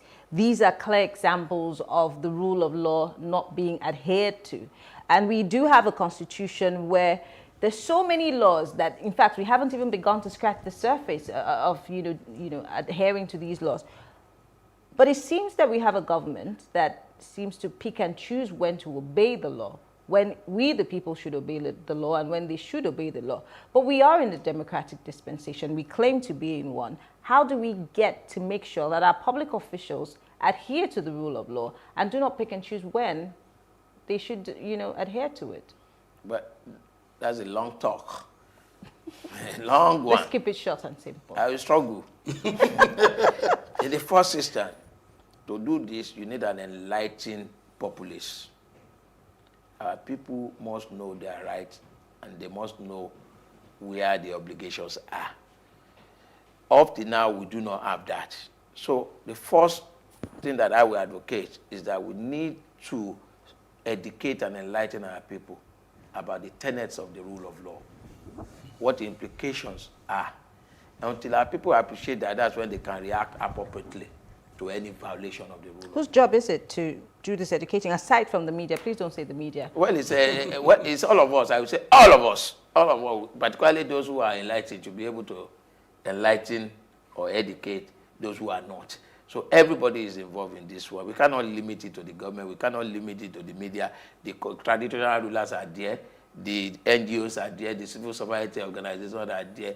The teachers are even there in the classroom. There. Everybody is involved. We are all stakeholders in the Nigeria project. And we need to bring this again borders on institution. The rule of law is what gives back to an institution. Very true. And you cannot have an institution without the rule of law.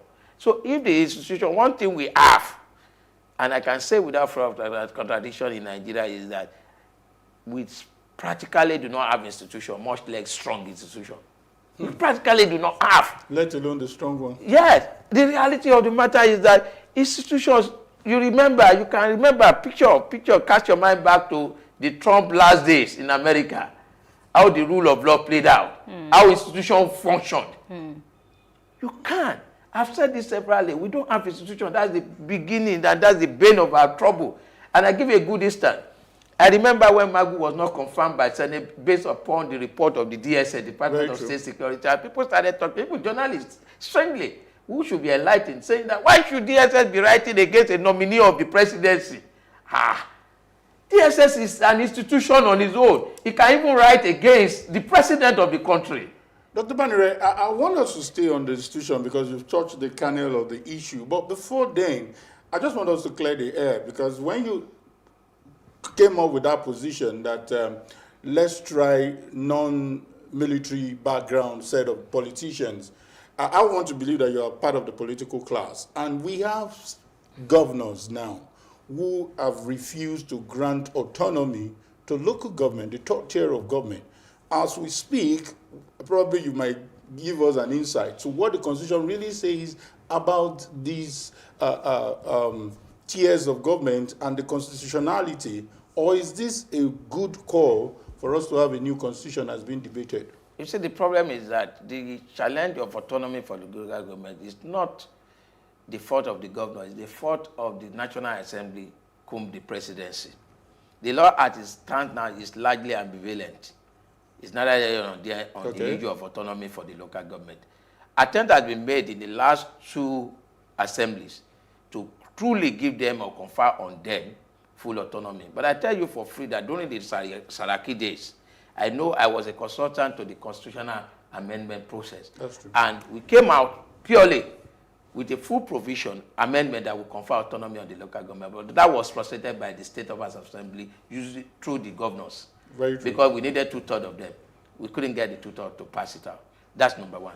Number two, again, is the reality that the president lamented yesterday or 2 days ago and said, look, our local government has collapsed totally. The governors are just taking the money meant for the people. And so everybody, we are all engaging in this one, lamentation upon lamentation. But what are we doing about it? The reality is that we must force the National Assembly to act and act fast in this regard. And the president is said to sign in into it to confer full autonomy on the local government. That's number one. Number two, on the second leg of your question, I do not believe in the amendment process. I believe I've written on it in my column. I said this is just another scam. What do you believe in? I believe in total replacement, and I traced the constitutional history of Nigeria from 1982. But the Deputy Senate President said this is not part of the mandate, that this is not achievable. Why is it not achievable? Well, because he said that it's ignorance. Well, he says that the constitution, for a new constitution to be drawn, we have to amend this one to include a clause that says that we can draw a brand new constitution. That is not true. That is ignorant. That is totally ignorant with due respect to the advocates. So you're insinuating that our lawmakers don't know their jobs? Of course. What are their qualities? So please, let's leave that one, because if we go that direction again, you'll be making me to go into descend to an area you don't want me to go into. Okay, so let's stay on the Constitution. Yes, let's stay on the Constitution. The Constitution allows you to do amendment. The same Constitution, there's something because you can amend something by way of repeal. Every day in this country, at all levels of government, we amend laws by way of repeal. You bring in a new one, and in that law, it repeals the old one. You don't need a new clause to do that one. What we have now is full of contradiction, a lot of unintelligible provisions. Like I said, a lot of ambivalent provisions. And it's so voluminous that it makes no sense at all. America is the biggest democracy we have in the world. Have you seen the Constitution of America? It's a pamphlet. It's not something as voluminous as this that is contradictory and conflicting all over the whole place. A lot of things that ought not to be in our Constitution are in our Constitution. We need to expunge more than 2/3 of what is in that Constitution today. That is what is not making the Constitution itself keep pace. You know, life is dynamic. The Constitution is a living thing. The laws too are living things. They must keep pace with development and the dynamism of the society. But when you go and stock some of these things and you make under Section 9 the process of amendment practically impossible, then you are stultifying your own growth yourself. You are shooting yourself in the leg. I can give a good illustration. The land use act we integrated into the Constitution. Even in the land use act, when you open it, there is a portion sizable enough called transitional provision that was meant to just last for a short period. Now, since 1978 to date, nobody can do anything about it. But Dr. Banere, I don't want us to forget that issue that Miriam talked about, talking about the Constitution, the institution. Where is the problem? Is it the political will of the political class or the people allowing the institution to be stronger? We had a debate everywhere this morning about whose right it is to protest. You need permission from the police. And there is a judgment in relation to that you only need to inform the police. But we saw police telling people they cannot protest. So where does this strong institution lie? How do we build that strong institution? Well, like I said, to a large extent, it's the function of ignorance. By who now? Yes, I was going to the operators to start with. The operators of most of the institutions are people that are not even conversant with the Bible that they are carrying. What is the Bible? The law setting them up. I can tell you without fear of contradiction, more than 90% of those who head the various institutions today have never for once sat down to even look at their law. For once. Since they were appointed, they just got appointment to go there and ask the people there, what have you been doing? How have you been doing it? No, that's all. They don't even know their power. They don't know the extent. They don't know the scope. That's number one. Two, the people themselves are equally ignorant. That's why they cannot even enforce. They cannot raise issues, even where their rights are threatened or violated. They can't, because it's what you know that you agitate. If you don't know about it, you just keep quiet and just surrender to the will of God. And this is what is happening. So for me, that's why I say education and enlightenment of the people, both the stakeholders and even the operators, is very critical. The law has provided for this. The various laws that set up institutions, we always tell you, these are your functions, these are your power, these are what and what. These are your limitations. Those are the things that will govern you, and no other human being, no matter how superior the person is. But what do you find today? Well, before we go, because we're almost out of time, finally, I just want to talk about your constituency, the NBA. Every time I have a lawyer here, they say, oh, these legislators don't know their job. What is the NBA doing? What are the senior advocates of this country doing to push and somewhat put a burden on these legislators that you have claimed do not know their jobs? Pointing them in the right direction, because if they do know that these people who are learned gentlemen know their worth and they are pushing for certain things, I'm guessing that they would not have an excuse, as opposed to a populace who do not necessarily understand the Constitution, as the lawyers do. Well, I'm aware that the NBA is playing its role. We do from time to time tell them our position on all the issues. But of course, It takes somebody who is interested, even knowing, to even appreciate the point MBA makes. Most of the time they make submission, the right opinion, they send to them, but they just ignore them most of the time. So there's little you can do. The only people that can correct this anomaly are the electorate. And that is when you are able to do a lot of things. In other words, reform your electoral process. The electoral process and the system, as it is right now, cannot give us the best set of hands that will paddle the affairs of this country into any success. So we need to revisit that completely. All right. Well, thank you very much, Muiz Banire. He's a senior advocate of Nigeria, and he's been our guest on the show today. Thank you so much for speaking with us. My pleasure. Thank you so much. All right. Yeah, it's been a wonderful time. We will take a short break, and when we come back, we're going to be talking about the economy. Yes, that's true. Very important, because the Naira seems to be taking a deep dive. What is responsible for that? We'll get to find out. Stay with us.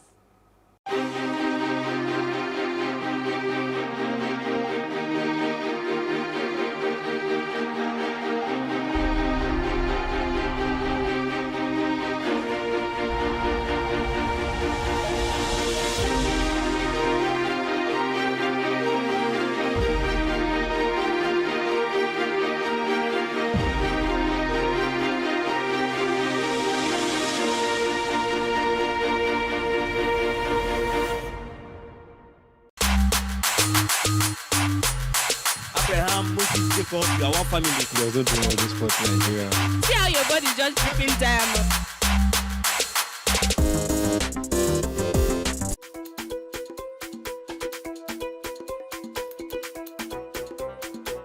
And MK Abiola was one time a foremost politician in the history of this country. June 12th was the day the MK Abiola's election was held. That very day. It's just to remember the memorial effect of MK Abiola to the economic of this country. MK Abiola was a philanthropist, somebody who he supported sports while he was alive, and he helps the needy.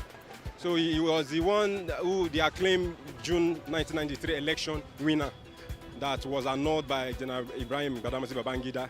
And like today, the Democracy Day has been moved from May 29 to June 12. So we believe that June 12 now is the new date for democracy in Nigeria, when the true Democrat was denied the opportunity of ruling this nation by the then general. Oh, very fantastic. May his soul rest in perfect peace. The most free and fair election we ever had in Africa. Yes. He's a philanthropist. He's at least MK Abiola, let's assume he was given the privilege to manage Nigeria. I believe Nigeria could have been better by now because he had a good plan, he had a good concept for Nigeria. But as fate may have it, he couldn't attain that throne. So it's a day we need to reckon with. It's like a day of honoring MK Abiola for his relentless effort towards humanities, for his ability to make sure that the less privileged we are being cared for. It's a day we used to honor him, to pay homage to him because he really deserves it. MK Abiola was one time a politician that won presidency and he was not given. And that was all I know about him, but I know he's a good leader as well. June 12 marked the day of MK Abiola in Nigeria, the day he won the election and the election was not given. MK Abiola was a presidential candidate in 1993. A joy to have won that election. Unfortunately, he was not declared and he died while seeking his mandate. Well, June 12 means several things to several persons, but to me, June 12 was a remarkable day in Nigeria, where persons, almost all Nigerians, demonstrated one nation. Even at the height of everything, there was a vote that we call our vote across the country. MK Abiola was a philanthropist. He was a contestant. He was a contestant for president of Nigeria. So he he won the election in 1993, and his election was annulled. So that was why Nigeria dedicated that day, June 12, for him, for Democracy Day. And that was why Democracy Day was changed from, I think, May 29 or something to June 12. Abiola is a philanthropy. He's a man that is a man of people. You understand? He has his own ways as well, because there is no how. In this country, you have one way or another that you have contributed positively to the nation, and you have contributed negatively. So he too contributed negatively to this country. But this positive aspect is more than the negative aspect. Yeah, that was the day we have a free and fair election in this country. MK Abiola is a Nigerian, and he tried to bring freedom for everybody. But they didn't allow him to do that before he died. So that's why they decided to give June 12 as a Democracy Day instead of May 29. Abraham, Moses, Jacob, you are one family. There's no dream of this sport in Nigeria. See how your body just dripping diamond.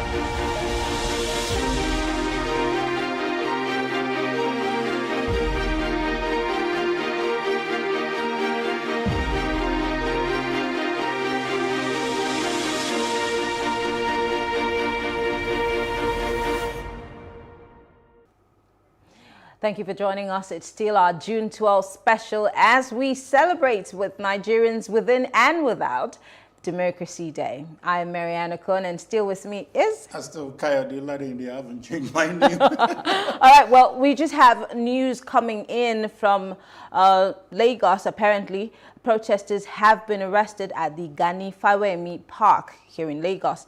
We will bring you details on that as we continue. But right now, we're moving straight to the economy. The performance of the Nigerian economy was mixed under former military head of state Sani Abacha. Foreign reserves increased from less than $500 million to nearly $10 billion. The national debt and inflation also reduced. But Nigeria remained a monoproduct economy, with oil as the major contributor to our economic growth. Procedures and processes were also abused, and there was unchecked looting.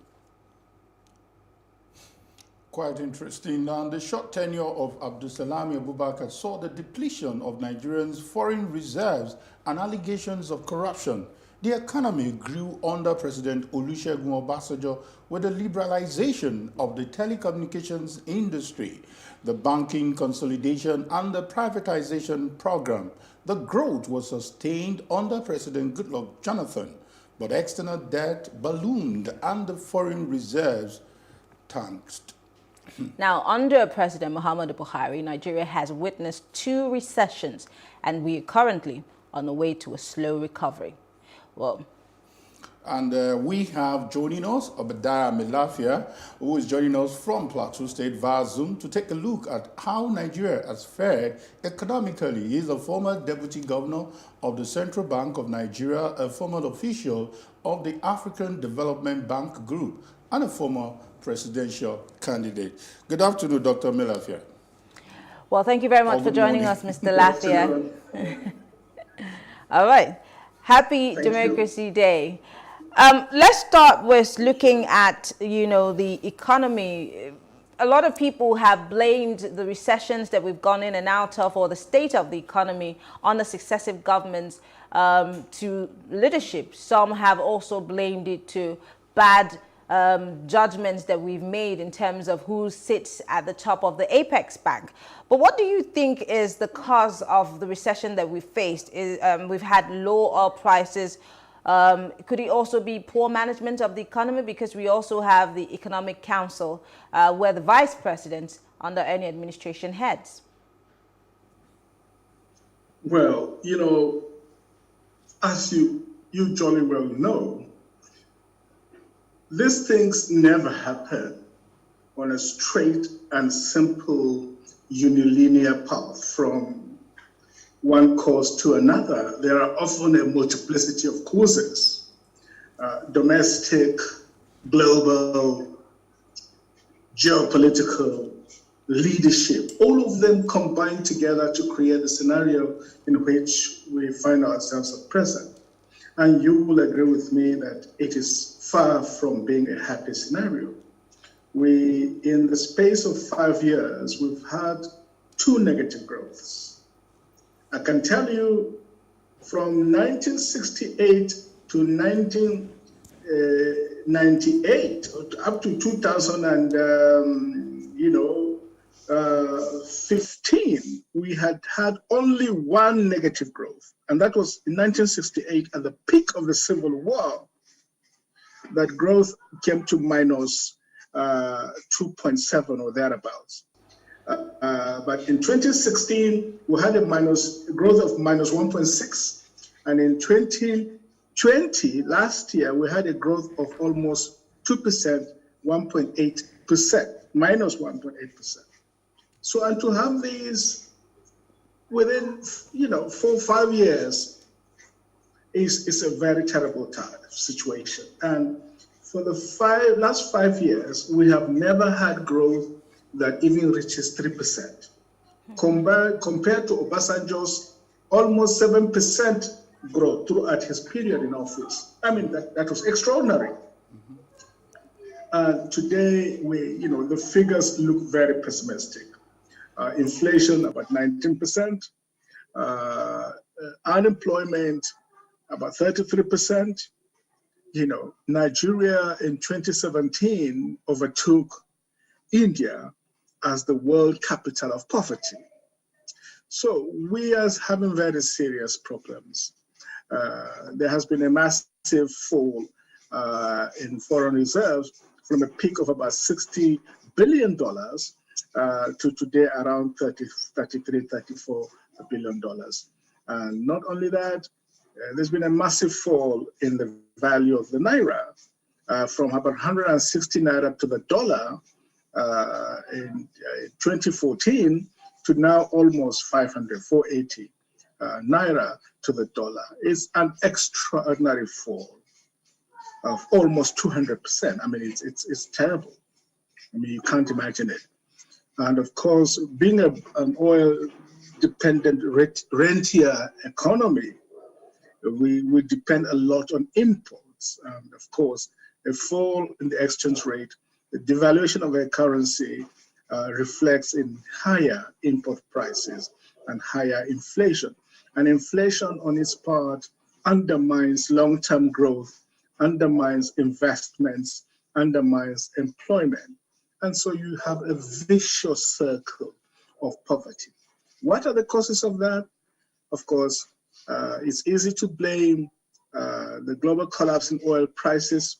That is a factor, but that is not the only factor, because as a matter of fact, oil has increasingly played a lesser part than it did before in our macroeconomy. There was a time that oil accounted for 20% of the economy, in fact, 50% of the economy, then 20%. Today, oil accounts for less than 15% of our GDP. And it accounts for only 50% of our, government revenue, even though it still accounts for over 90% of our foreign receipts, foreign earnings. So other sectors have come in and getting stronger. Agriculture, manufacturing, building and construction. These have become increasingly very important sectors. But even then, oil still continues to play a major part. The crisis of insecurity in our country, particularly in the rural areas, is depressing agricultural productivity and increasing hunger and food inflation. Food inflation for typical products like gari, beans, and so on is almost 100% increase. So the poor are getting more desperate. The youth are more unemployed. They're getting very angry. I mean, we're talking about over 20 million Nigerians who are unemployed. And if you add to that number the underemployed, And by the underemployed, I mean, let's say a graduate who read mechanical engineering is reduced to riding an Okada. Yeah, he's doing a job, but it's hardly the kind of job that he was trained for. So our situation is getting worse, from bad to worse. And at the peak of it is leadership. There's a failure of leadership, no doubt about it. Yeah, we're going to talk about the failure of leadership, but I want to delve more into our dependence on oil, because you've just mentioned that it's played a lesser role than it used to in our economy. But let's talk about agriculture, something that we bandy every time we talk about maybe the oil benchmark shifting from where it used to be, or when the oil price falls. We remember that, oh, we have agriculture. And then we begin to sound more like we're going to do something about it. But yes, there has been a growth to our agriculture, but why have we not necessarily paid as much attention to our agricultural sector as we have paid, or in fact solely depended on oil? I mean, there are people, I might not have grown up in that year, or I might not have been born, but I remember the fact that we used to, as a country, depend solely on agriculture, and we did fairly well. Why have we totally jettisoned it? Being that even now, agriculture has gone beyond a hoe and a machete. We're now looking at mechanized farming and, of course, other things, technology-wise. Why has Nigeria not paid as much attention to it? In fact, we even have somebody sitting at the Africa Development Bank who used to be someone in charge of agriculture, and yet we seem not to be playing on the same levels like Rwanda or Kenya. Well, many factors account for this. You know, leaders, when they come into power, come with their priorities and they come with an agenda. I don't think this particular administration, the APC-led administration of President Muhammadu Buhari, has given enough attention to agriculture the way previous leaders did. Certainly, Olusegun Obasanjo, a big-time farmer himself, paid very big attention to agriculture. And we never celebrate enough, I think, in my humble opinion, the late President Umaru Musa Yar'Adua. People don't know that after national service, he started his career as a farmer in Funtua. He was the general manager of his elder brother's farm, the late General Musa Yar'Adua. He worked on his farm for many years. So he had this passion for agriculture. And I remember at some stage I was an advisor to the Federal Ministry of Agriculture. And I recall that Umaru Musa Yar'Adua had committed huge amounts of money to build silos so that there would be guaranteed prices for farmers for certain crops, you know, that will be bought and kept in those silos so that during times of shortage, they would be released in order to cushion off extreme volatility in agricultural prices and guaranteed income for rural farmers so that they have incentives to continue to produce and to grow more food. Unfortunately, I don't know what became of that project after the president passed away. And here we are with a president who is more interested in cattle. Well, he's a cattle farmer himself. He's Fulani, or so they tell us. And so they have different priorities. And agriculture is suffering. The insecurity in the rural areas is undermining agriculture. In fact, some people fear that this year we might face the ugly situation of famine and hunger, especially that the rains have been a bit temperamental. And in many, especially in the savannah of the Middle Belt, a lot of farmers are very scared about going to their farms. They are being killed and maimed, their children maimed, their wives raped. There's a kind of unprecedented violence in the rural countryside. I grew up as a missionary boy myself in a village where my father was an evangelist. So I understand the dilemmas facing farmers in the rural sector. And we neglect that sector at our peril, because a great nation requires food security. Dr. Melafia, I will come back to you, but quickly we want to tell our viewer to join us. You can watch this Democracy Day special live on our YouTube channel, Plus TV Africa Lifestyle. You can also join the conversation.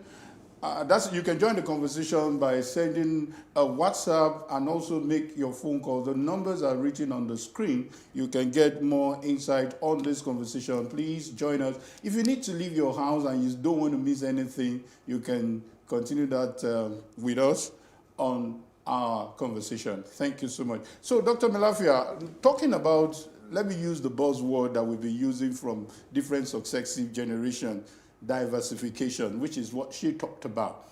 But as we speak, let's fast forward to our current reality. We're talking about the ICT, we're talking about the pharmaceutical, or call it health, that is trending now. Like they describe data as the new black oil. And as we speak, we're talking about Twitter being banned. We're talking about, listening to the president this morning, he said the two drivers of insecurity, quoting him now, of poverty and youth unemployment. So how do we stay with the trend? How do we maximize this ICT that we seem not to be doing nothing or little about it? Well, ICT can also be a driver of poverty alleviation, if only we could do it the right way. Some of us condemned the banning of suspension of Twitter. I think it is misguided. I think it is wrong policy. And above all, it sends the wrong signals. It sends the signals that Nigeria is a very insular, narrow-minded, and inward-looking country that is not open to the rest of the world. And sends the wrong signals that we have a government that is determined to repress the liberties of its citizens, particularly of young people who use Twitter a lot, who, in fact, even use it for business, set up information systems for clients, and they're paid for their services. Where we are told that the suspension will cost us something like over ₦1 trillion a year. I mean, this is 10% of last year's budget of 10 trillion. So I'm very worried about this. We ought to be a scientific country. We ought to be a forward-looking country. In the United States of America, Donald J. Trump tweeted in a manner that Twitter did not like. Twitter found it threatening, and Twitter banned him. He is the most powerful leader in the whole world, commander-in-chief of the most powerful country on earth. Donald J. Trump was not foolhardy enough as to ban Twitter. And I don't see why anyone in this country should ban Twitter because he was not happy with being suspended at the expense of 200 million of his own citizens. It is not only misguided, it is wrong, and it is despotic in nature and character. Dr. Melafia, just before we wrap this segment up, I'm very curious. I want to ask, because I know that you're a very big critic of governments, including this government. But I want to ask, if you were seated on the same table, I remember under the Goodluck and under the Obasanjo administration, if I'm very correct, we had a coordinating minister for the economy, which helped, to probably set the economy on the right, direction, even though at that point we had our own problems. But right now, we're not necessarily sure where our economy is headed. But if you were opportunity to sit on a table with the economic committee or the Minister of Finance, what ideas would you be giving? What should we be dropping off these strategies? If there's even a blueprint for our economy under this administration, what would you be advising them to focus on? They have 2 more years. And of course, Nigerians are already tight. They've over-tightened their belts because of how bad the situation of things are, because people's take-home pay no longer takes them home. What would be the idea that you would give in the interim that could help Nigeria steer our economy in the right direction? I do not know whether my response will be useful in this regard. I don't think it will be, because we are dealing with people that are totally incorrigible, they are unteachable, and they are not interested in anybody who is not of their camp. I am not a Muslim and I'm not a Fulani, so I don't think they want to even hear the views of people like us. I don't want to waste my time. I don't want to waste your time. But let me make this very important point. You describe me as somebody who is a critic of the government. I don't consider myself like that at all, and I've never packaged myself like that. You know, there are Nigerian politicians that if they are not in power or they don't have a position, it is their stock in trade to be attacking everything being done, to be criticizing. And when they are given a position, they shut up immediately. Look, I'm not that kind of person. Through my education, my faith, my intellectual convictions, I see myself as a public intellectual. And a public intellectual who is also a statesman. When you kill so many, when you rape women, you kill children in the very eyes of a government that has refused to do anything about it. Okay, Dr. Milafia. Dr. Milafia, I'm so sorry. Our time is fast spent. I think you've succeeded in letting us know that we shouldn't describe you as a critic of government, and at which time will allow us to listen to you on the way forward. We never can tell what your advice might be to maybe not this government, maybe succeeding government, just for the test of time. But I'm so sorry, we have to wrap up this particular segment. Look, I have fantastic ideas. I have great ideas, and I have a master plan. I think we will do that on our conversation. If we could implement them, this country, my vision, let me tell you, my vision is to benchmark Nigeria against Germany. Not even Britain. Britain is too small, too poor. Thank you so much. I think we will South Africa is too small, too poor. I want to benchmark Nigeria with Germany. That is the standard I've set for myself. Thank you, Dr. Milafia. Thank you so much. I'm so sorry we're out of time, Dr. Milafia. We have to go. Well, thank you very much. Well, as we continue our Democracy Day special, Plus TV Africa's Jacinta Obioku went to talk to a set of people born after 1979, millennials and Generation Zs. This is her report.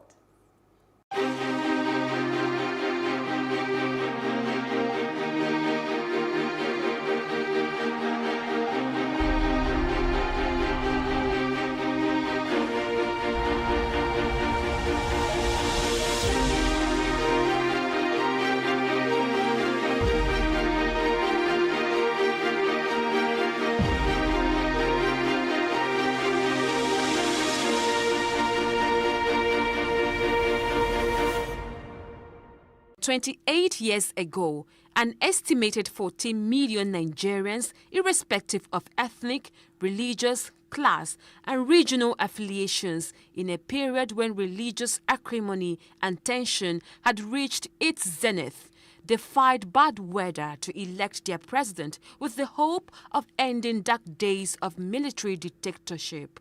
But today, how do the social-minded millennial understand the priorities of older generations? It's the day Nigeria was set free from the colonial masters.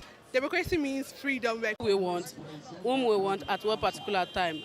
Is this feedback something to worry about as regards the death of history among the millennial? It's unfortunate that we have generations who does not understand what June 12 is all about. And who should be blamed? We blame three sets of people. One, the government. They didn't really emphasize it. They didn't put premium on it. They never saw the significance of June 12, so they never promoted it. That is one. Secondly, you should blame the educational system that does not value history. And this is also policy issues about government. You see that at a particular point, history was banned in this country. Then the third level people are the so-called national orientation agencies. You want to ask me, what are they doing? What are they orientating? Where is the national citizenship education? They're not doing it. And on the rejection of the renaming of Unilag after MKO, could it be that he was not really respected by both students and alumni? It is the coining of that name that was a problem. It does not portray that brand. You say, so you are Malu. You know, Malud in Yoruba, Malu means Malu, cow. And you know students really like. They will say, Malu, that's the children of Malu. So those are the things those students reacted against. Then secondly, the academic fee slighted. And that is this one they do. You see, let me also say this. All manner of people using the name of an institution. Institution is bigger than personality. You see, if you want to name institution, I've seen that trend, and I think it's a bad trend. Don't name institution after anybody, because it's bigger than those people. It's bigger. People are still going to come and contribute. While the conversation continues on what constitutes history, individuals or people, the lesson here, according to social commentators, is that heroes and their exploits should not be discarded into the bin of history. Jacinta Obiuku for Plus TV Africa.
Thanks for joining us on News Update. I am Annetta Felix.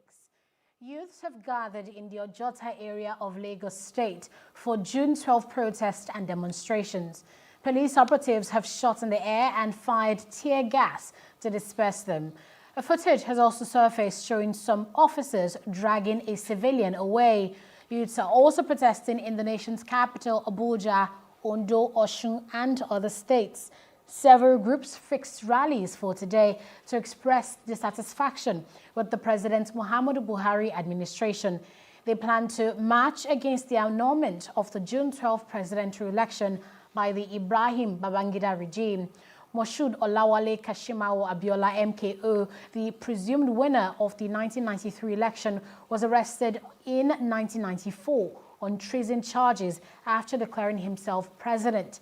The late business mogul died on July 7, 1998. Some Nigerian youth have clashed with some security operatives when they assembled at Gudu Junction in the Federal Capital Territory, Abuja, on Saturday morning to protest the rising insecurity in the country. In the early hours of Saturday, they also blocked roads in the area to decry the current state of the nation. Police operatives fired tear gas at the protesters to disperse them. Abuja-based rights activist Comrade Deji Adeoju confirmed the incident, saying the attack was carried out by the police and the DSS. several other people sacrificed their life for the democracy we are enjoying today. Today we have a situation in our country where protesters are attacked, where people are killed on a daily basis. Look at how innocent people are killed in Zamfara. Look at how innocent people are killed in Kebbi. Look at how innocent people are killed in Kaduna. Look at how innocent people are being killed in the southeast. We say this is unacceptable in a democracy. And as such, we must collectively unite against the tyrants who are currently in power. For us, we believe that the irreducible minimum in a democracy is the ability of the citizens to express their grievances, to speak on issues, and to canvass arguments.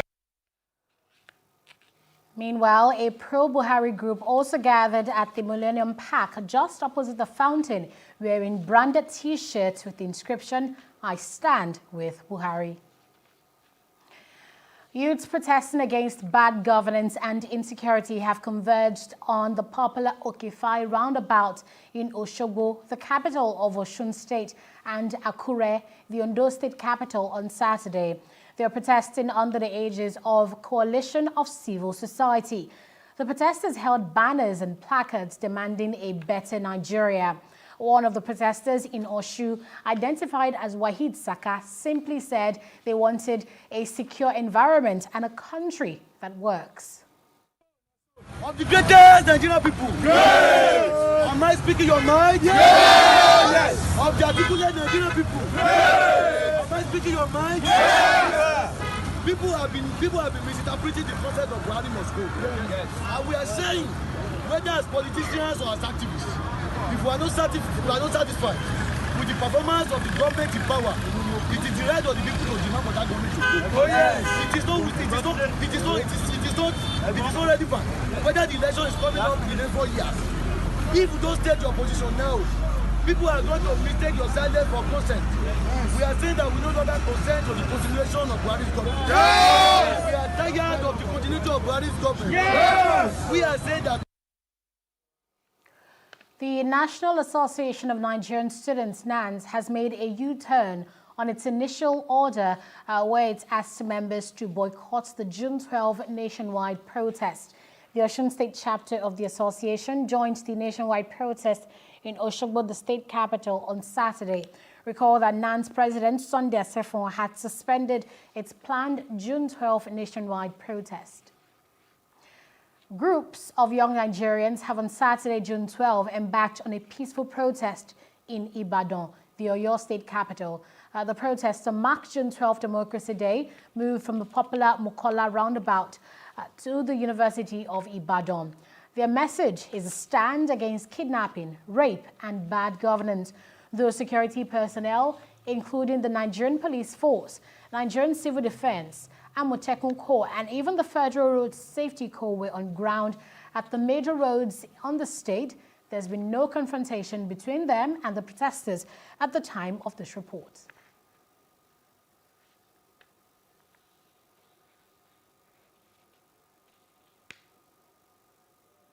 President Muhammadu Buhari has been explaining why he changed the nation's Democracy Day from May 29 to June 12.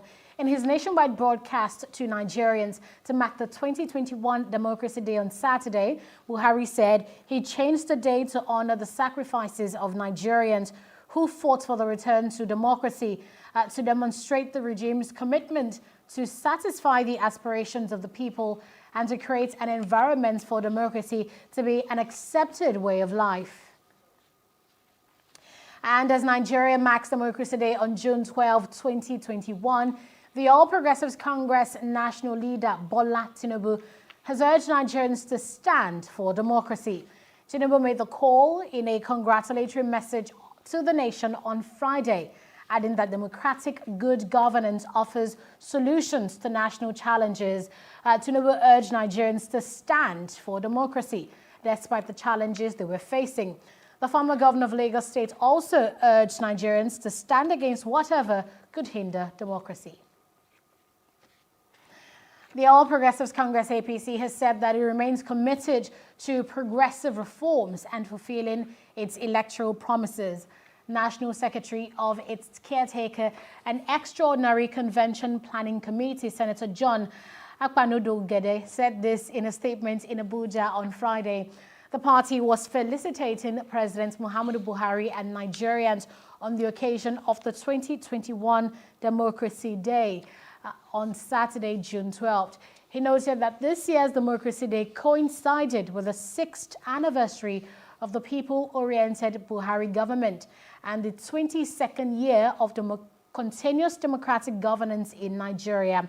He expressed gratitude to the president for displaying political will in the posthumous honor to Chief MKO Abiola, the presumed winner of the June 12, 1999 presidential election. Saad Abubakar III, the Sultan of Sokoto, has declared June 12 as the first day of Dhul Qadr. Abubakar is the President General, Nigeria Supreme Council for Islamic Affairs. Professor Sumbo Junaidu, Chairman Advisory Committee on Religious Affairs, Sultanate Council, announced the declaration in a statement. Junaidu said the Sultanate Council and the National Moon Sighting Committee did not receive reports from the moon sighting committees nationwide. Dhul Qadr is the 11th month of the Islamic calendar and one of the 4 sacred months on the calendar. Warfare is forbidden in the period which precedes the holy month of Dhul Hijjah, when Muslims perform the annual Hajj. That's the news updates. For more, please follow us at PlusTvAfrica on Facebook and Instagram, and do subscribe to our YouTube channel at PlusTvAfrica. I am Annetta Felix. Thanks for watching.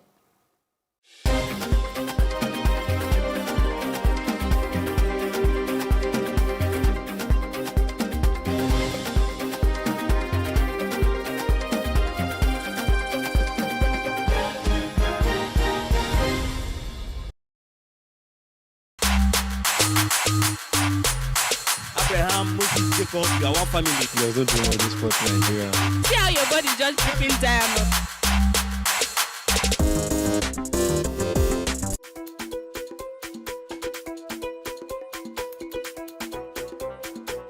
And MK Abiola was one time a foremost politician in the history of this country.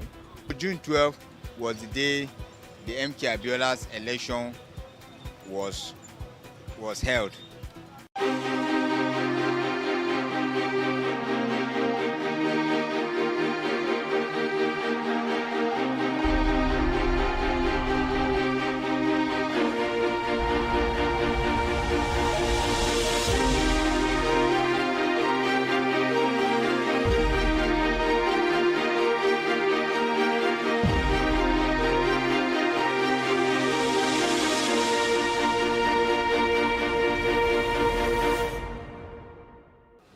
Welcome back to our June 12 Democracy Day special. We're looking at Nigeria 28 years after.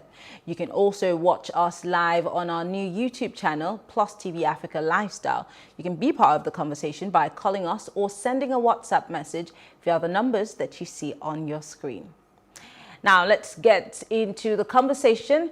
We're talking Nigerian youth. Now, the youth in the country are yet to become influential in politics 60 years after independence, 28 years after June 12, 1993 election, and 22 years after the return to civil government. The average age of presidents upon assumption of office since 1999 is 60 years. Many current government appointees, especially ministers, are politicians who are above 50 and who have been in the system for long. The Not Too Young to Run Act signed in 2018 could change things, but skeptics say electoral reforms and de-emphasis on money politics are still needed to have more young people in politics and governance. A media executive and politician, Jide Adediran, is here to discuss youth participation in politics in the last 28 years. Now, Jide Adediran is also the lead visionary of Lagos for Lagos movement. Thank you very much for joining us. Thank you for having me. Good afternoon. Great. Well, it's a breath of fresh air every time I have to talk to a young person about politics. Okay. Even though these days you see more and more young people get involved in politics. But I'm going to start by asking the question that everybody's afraid to ask. Why do young people complain more than they act when it comes to being involved in politics, as opposed to complaining about the governments or whoever is in leadership? Okay, all right, thank you. Let's first look at youth in politics. So who are these youth? We'll break it into two. I'll tell you that presently, as we have, INEC data of 84 million registered voters in Nigeria has 51% between the age of 18 and 35. And between that age of 18 and 50 is about 80%. Okay. Yes, you do have youth participating in politics, but for wrong reason. The youth that is participating in politics are tools in the hands of, the older politicians. Exactly. If you go to the grassroots, you see a huge number of youth really participating, but as tools. So the other part is the one you see on Twitter, sitting there, rant and talk about policies just to have their say. But having our way will be all of us to involve in the process at the grassroots. Then for those that are participating, because they're truly participating, at the grassroots are the ones you see going everywhere, running errands for the older generation who have refused to leave that corridor of power. So what is the difference? The difference is somebody needs to go down there and speak sense into our heads and say, you know what, enough of being tools in the hands of these people.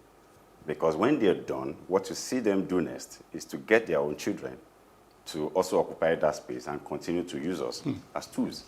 Now, the real problem is in the huge number of some of us who should know, and what we do is to sit on social media every time, all the time, rant about the process. We like to go out there to protest, and forgetting that protest, of course, is good, is our right, but we can only have our say with that. We can't have our way in process. So what we need to do now is to have our way. How do we have our way?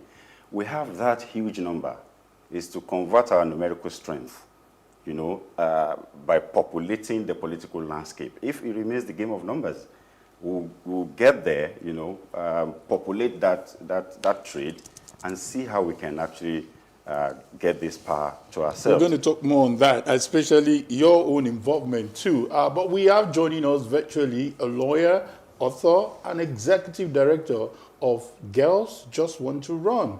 And that's Nafisa Atiku Adejuwon. Good afternoon, Nafisa. Good afternoon. Okay. Thank you, Nafisa, for joining us. We will get to you, but while we're still at it, let's come back. Let me just quickly through this salvo. Looking at what someone said recently, in particular, Pastor Tunde Bakari, he said something during a conference. He said, the problem that we are facing now was caused by a set of youths talking about the military leadership when they took over governance in their 30s, and that it would take the youth to bring us out of that problem. Now, irrespective of where you stand on his statement, how do we drive that process to see youth bringing us out of what we can call gerontocracy in terms of the 60 years and above being in governance? How do we change the dynamics? I just said it. What we need to do is to come together. First, we need to take the battle to the stronghold of the status quo, which is the grassroots. Don't let us deceive ourselves. You can't win an election on Twitter. You can't, if the current electoral act is in anything to go by, you have to be physically, at the polling unit to cast your vote to win. Then again, if you look at the numbers, the politicians know where they get their numbers at the end of the day. If you continue to rant on Twitter, they don't even listen to you. But every election period, they know where to go, and they get that number and deliver whoever they want to deliver. Look at the NSAS protest. Lagos was the epicenter, really, right, to very recent scenarios here in Lagos. I mean, Lagos, where we have the supposed leader of all Democrats. Under his watch, they had this primary election, for local government election. And nothing like primary. At the end of the day, somebody sat somewhere and wrote out the 57 names of local government chairman, and they were just turning it out. Not even saying, okay, this man that we have picked scored this total number of votes, they went in all the wards where they're supposed to be having election, disrupted the whole thing with thugs. Yes, they continuously been using that of a thing and eat the grassroots. You know, there are what we call political wards. There are zones. You need to be physically present to know where this. Some of us don't even know where they vote in their area. But in Lagos for Lagos government, there's something that we have done. We have created, you know, a committee that would assist people on Twitter to say, you know what, continual voter registration is coming on the 28th of June. We'll assist you to get registered. If you need to move your PVC from your previous address to new address, we'll also assist you. These are some of the things that we're doing to bring us to ensure that we take this very seriously. Enough of protest, because we can only have our say with that. Having our way is to get involved in the process. All right, let's go to Nafisa. Nafisa, yes, of course, you are a young person. Congratulations are in order. Yeah, let me just quickly pick up from where he stops. He's saying that we need to go to the grassroots. Now, I'll paint a scenario. In 2019, there was a young Nigerian from the southeast who wanted to run for presidency, and he came from the UK. And the question I asked him was, where is your root? Where is your backing, your structure? Do you have a structure in Nigeria? Do the people in your local government or in your ward know you? How well are you known? When was the last time you came to Nigeria? And these questions were pertinent because he said that you need to start from the local government. But we see a lot of people wake up and want to join politics. We see them run for governorships. We see them run for senates and House of Assemblies. But we do not see young people vying for those smaller offices, which should be, you know, the starting point. Can I ask you why? Well, to be honest, I think it was a lack of knowledge and understanding of the political landscape in the country. So, you know, this, while I want to say that the theory has been overflowed, I don't necessarily think so. So, usually young people, when they come into the political landscape, when they come into the political arena and say that they want to get involved in politics, they want to, you know, vote, they want to run for office, etc., we have not necessarily had the kind of tutelage or mentorship that we should have had in this whole political ecosystem. It's just recently that programs have started. Young people have tried to infiltrate the system because, you know what, young people have been used as an instrument to win elections, as touts, as, you know, mobilizers, not exactly as stakeholders in the system. Young people right now are not seen as stakeholders in our democracy.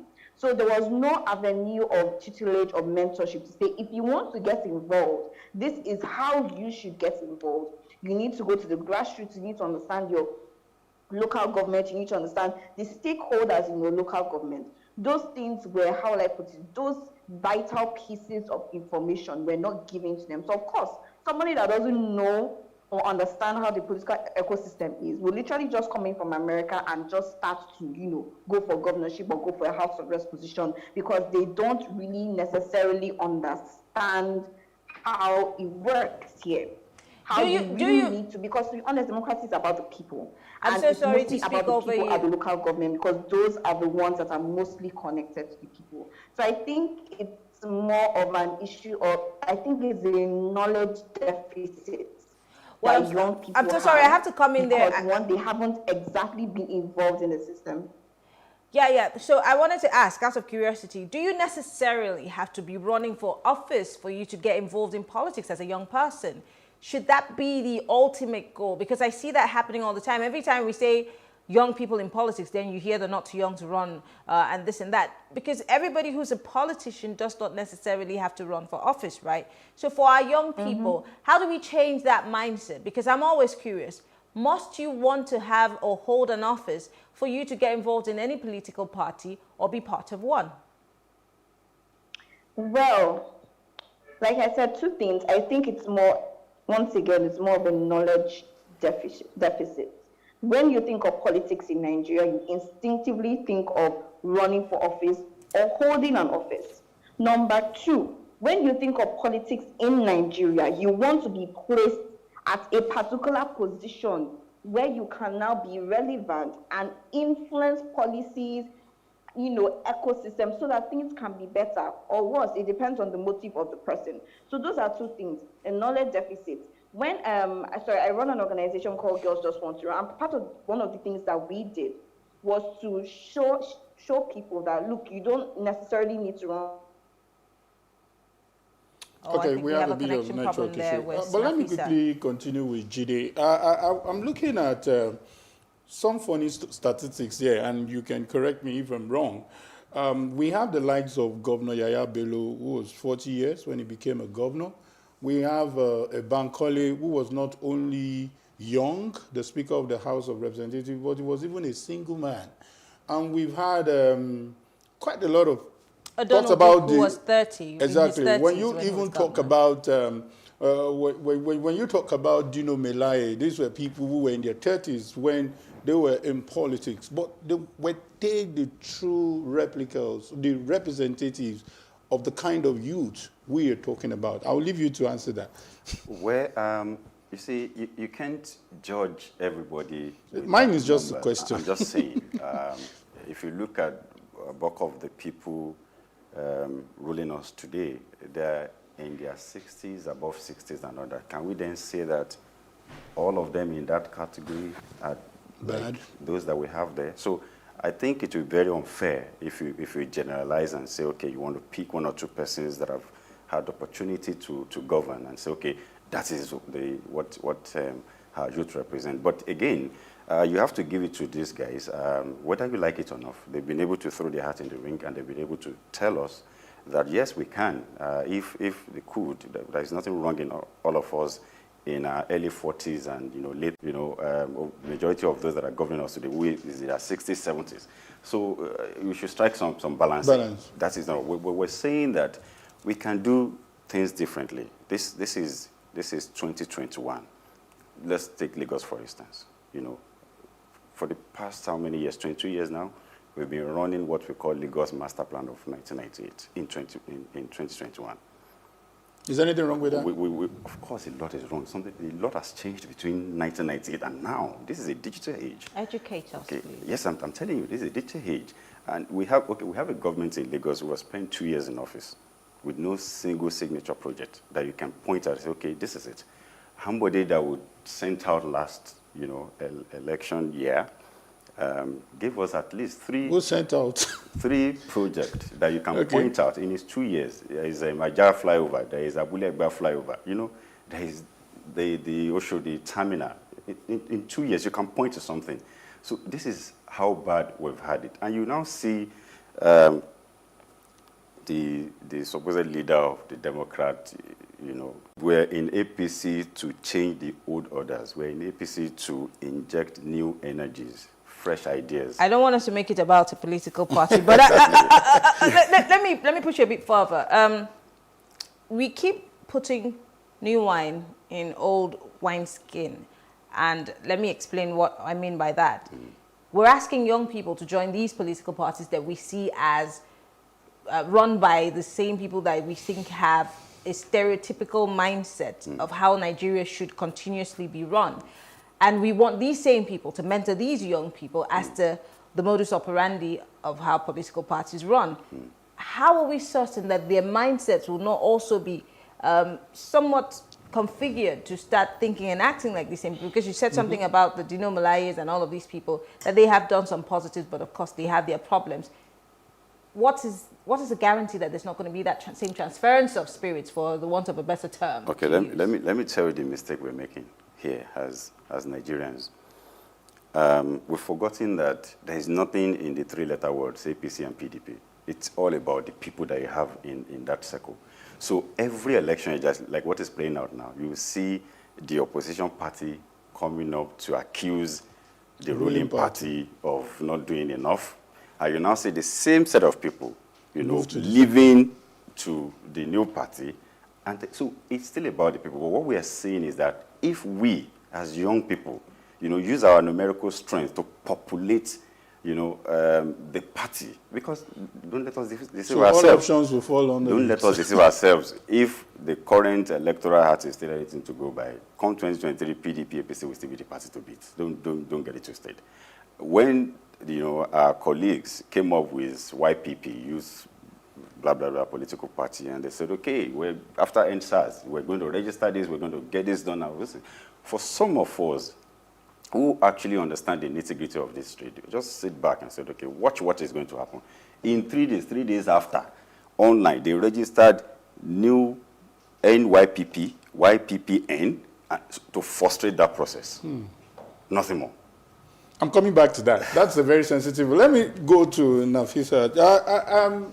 Marianne asked you a question, and I want to stay on that. If you look at what a lot of young people who are very cerebral, which we are looking at to be in governance, a lot of them would prefer to wait for appointment rather than getting elected. The reason is simple. They feel they don't have the deep pocket to run this election. Don't you think the strategy needs to change? Because if you really want to be in charge of issues like this, you also need to get elected.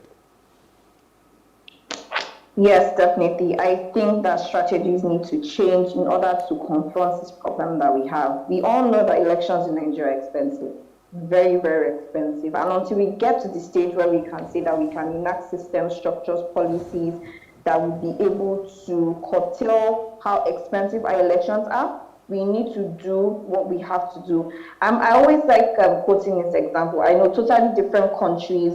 That's Alexandra Ocasio-Cortez. She is now representing her constituency in the American House of Reps.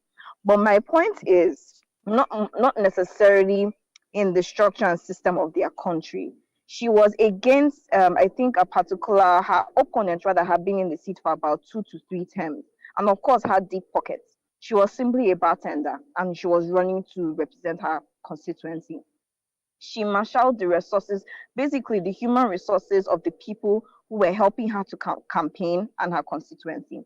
If we do need to get young people elected, like the other speaker said, we need to be united in what we want as a country. And we need to help crowdfund, push, draw on our collective pockets and human manpower, resources, etc., to put the people that we know will deliver the kind of dividends of democracy that we need in this country. So electing the right people into office is a collective effort of not just the person dipping their hands into their own pocket to sponsor themselves to run, but for all of us that really know that we want to have a better country. It's one of the things we tell the young women who come and say, oh, how do we get involved in politics? I don't want to run for office. You don't want to run for office? Okay, help someone else to campaign. Donate to their campaign. Donate merchandise, money. What else? Donate. Because honestly, this country is for us. And if we do not unite, to push the people that we need there, then we won't head anywhere. So definitely we need to have a different strategy. The young people need to have a different strategy to be able to, push this country forward. Nafisa, I just want to push you a little bit on that, and then I will come back to Adediran. When you say that we need to crowdfund, but that also boils down to, because if I want to push, for example, my colleague Kayode to run for, let's say, Keja local government area, I have to be certain that the people that live on his street trust him. The people in his ward have been able to test that he is a man of dignity and he's trustworthy. So again, it takes me back to the question that I asked you earlier. If people do not know you, why would they want to invest in you as a person? So what are young people doing to educate, young people like you doing to educate other young people as to why they need to be back to their grassroots, and they need to not just wait to run for office, but do more than just sit around and wait for someone to pay their way into office? Pay their way. That's a very, very strong term. Very, very strong term. Okay, but yes, what are we doing? What are young people like ourselves trying to tell other young people to do?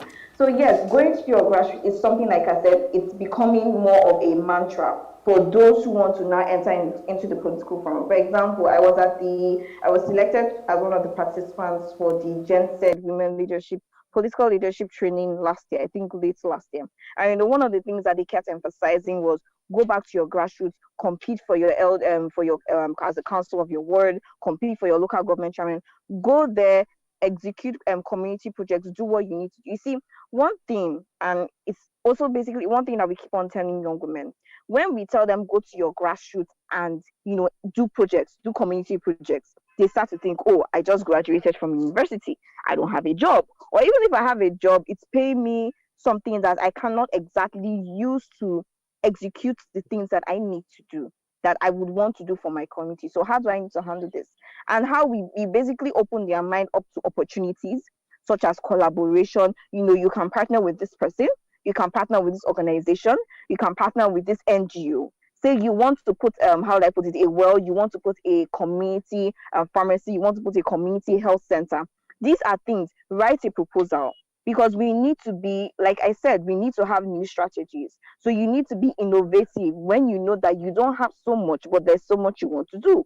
Put a proposal together, partner with your friends, partner with organizations, partner with NGOs. These are things that really, really happen in real life. And then put this proposal towards them and get your resources to go back to your community and do what you need to do. Because you're right, once your community is able to attest, even before you got elected, that you help them to build up the system. That's what we call structure. When we say political parties have structure, it's not necessarily the buildings or the facilities that they put there. The structure refers to the people who can attest to your diligence, your persistence, and your selfless leadership within that geographical setting. Perfect. So it's something that, Before we continue with this conversation, for those who are just joining us, this is our Democracy Day special, and you can be part of the conversation. We want you to join the conversation. So you can send us a WhatsApp message. Our numbers are on your screen. You can call, if you want to call us, 0909 840 8408. And you can send us a WhatsApp message on 081 401 44442. Please do not call the WhatsApp line. Just send us a WhatsApp message. We're going to go straight to the messages. I just want to read quickly 2 messages. I know that these messages came in earlier on. Somebody here, Solomon here, says, our economic downturn is a reflection of our confused public policy that has promoted control rather than competition. Thank you, Solomon, for your message. And we have another one here. He was reacting to Adediran, where he says, Nigerian leaders have really truncated a lot of things. How can they scrap history from our academic calendar? He said, I asked someone about June 12 and he couldn't give me anything tangible. That, of course, says a lot about us as a people. And probably as we respond to that, let's also look at the issue I asked her, and that has to do with being strategic, waiting for appointment, and they don't have deep pocket. You are already in there. Is it because you have deep pocket, or how do you intend to navigate this? I haven't said you have deep pocket, but probably you do. How do you intend to build this structure she talked about? When she talked about structure, she's talking about mobilizing people. She's talking about how to get people committed to the cause you were talking about. And trust me, most times they will ask you, what do you have for us? Yeah, I think Nafisat was actually right. And I want to say to you that, like, for instance, in the last 6 years when we started this movement, we know that first, before we get in there, I mean, for people to look at your side, you need to do some level of empowerment, at the grassroots level before they can see in you. But more importantly, there is something that we haven't tapped, and I said it earlier, which is our numerical strength as youth. In Lagos, for instance, we have over 65% of our population which happens to be youth. That's about 13 million people. Imagine if we contribute 1,000 naira, the amount of money that can come to. But they've been using that to scare us away from coming into the system. You don't have money, they will kill you, they have thugs and all of this. But it has gotten to a point where we need to confront our fear squarely. And it is by so doing you now realize that over 90% of what we fear wouldn't even happen, And I will say to you that in the last 6 years, some looked at us like, what were they doing? Is it crazy? What does he think he is? But today, the story has changed. Now, they are now seeing believability. They're seeing that it is possible for us to actually get this done. So consistency is one of the things that we need to really get in there. It's just like any business you want to do, just hang in there. One day is going to pay off. So for 6 years, we've been going everywhere. We've been telling Lagosians that, look, you don't need to wait until somebody will introduce your governor to you and say, I have chosen so person, and all of you will now be looking at it. We have seen it before. What does it do? I mean, like that. Who is he? But you can know somebody who wants to be. I mean, there's difference between being picked and you expressing your can-do ability. So say, yes, I can. You first have to believe in yourself before anybody can even say, okay, let's look at him twice. But what we've had in the last how many years in Lagos is just mere coronation. Somebody just come and pronounce, I've chosen XYZ, all of us follow. No, that will change in 2023. But we do know that is not a trade we are going to venture into in 6 months, 7 months to that election when everybody comes in. That is why we started years back, because we know this is not your regular election. It's something we want to shift, and that thing has to shift. But before we do that, we need to take the battle down there, talk to people, tell them, you know what, you don't need to wait until you start looking at or trying to know who that person is. For the first time in Lagos, and this is what Lagos for Lagos is all about, we want to elect an independent governor. The one that wouldn't require second-level approval before you can get things done in Lagos. You know, that's huge. That is what this is all about. Of course, we need a governor that you talk to and spontaneously will say, yes, I will, not the one that will say, okay, let me get back to you. That's what we need. We need a governor that will have 100%, control over the finances of Lagos. Today, Lagos is the richest state, in the entire federation. Okay, that's only on paper. Let's take the conversation beyond Lagos now. Okay, Nafisa, I don't know whether you agree with some of the things he has raised. Looking at godfatherism in Nigerian politics, some have argued, and I think you've seen that in other climes too, that these exist in different parts of the world. But it seems we are not close to coming out of that, that pit that we found ourselves. Hello? Sorry, please, could you take that question again? I missed the first half of what you said. Okay, basically, talking about godfatherism, how do we come out of it? How do we have leadership that we can ask questions directly and they will give us response? Leadership that we truly chosen from the primaries up to being the leader at the general election.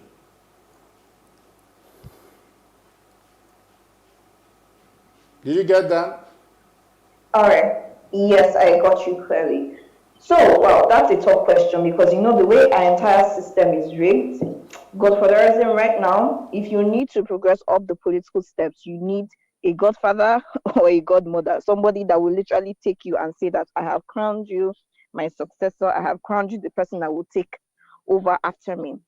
Now, I think when I started this conversation, I said that right now young people are not seen as stakeholders in our democracy, rather they are seen as instruments to win elections.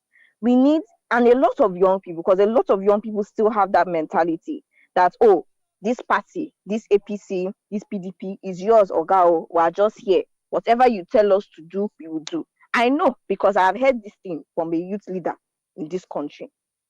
And if you continue with that mindset, if a youth leader has that mindset, what do you think the rest of the followers will have? It's the same mindset. We need to move from the part where we say that we are instruments, so we are helpless, to the part where we basically reclaim our power as stakeholders in our democracy. And we will tell them that us, young people, we are stakeholders in this democracy. So when you bring something to the table and we know that it is not favorable for us, we will push back.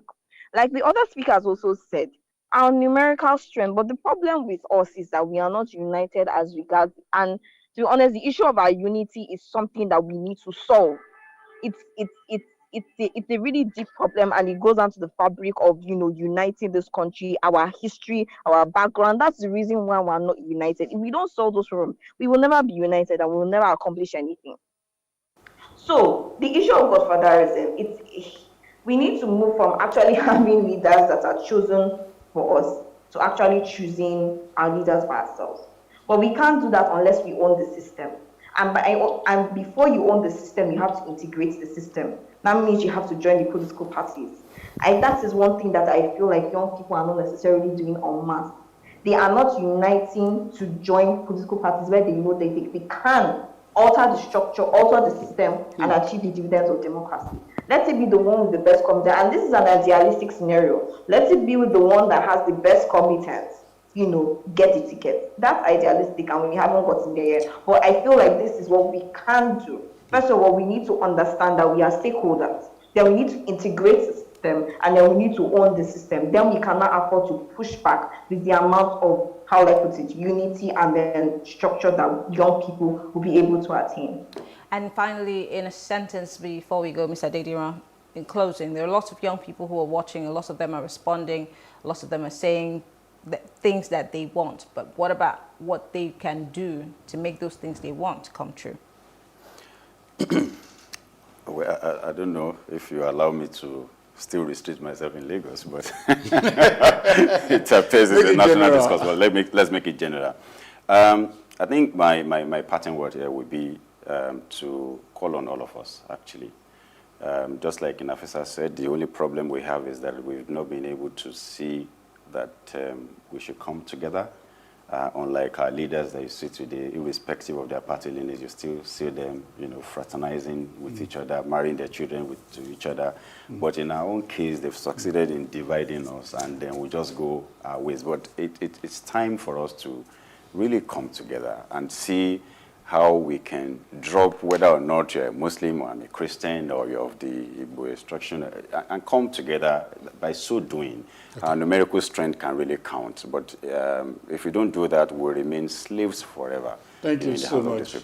Olajide Adediran is the lead visionary, Lagos for Lagos movement. You'll find out what that means in the coming days. Thank you for your time. And thank you, Nafisa. I think you just corrected, or is Nafisa Abubakar Adejuwon? No, it's actually Nafisa Atiku Adejuwon. Adejuwon. Okay. All right. Thank you so very much for being part of the conversation. Well, before we go on the break, in 2018, President Muhammadu Buhari declared June 12 as Nigeria's new Democracy Day. It was part of the compensation for the injustice that was done to the winner of the presidential election held on that day in 1993. As part of our June 12 special series, Osaroge Ogbonwon examines the role played by some of the key actors in the struggle who are now late.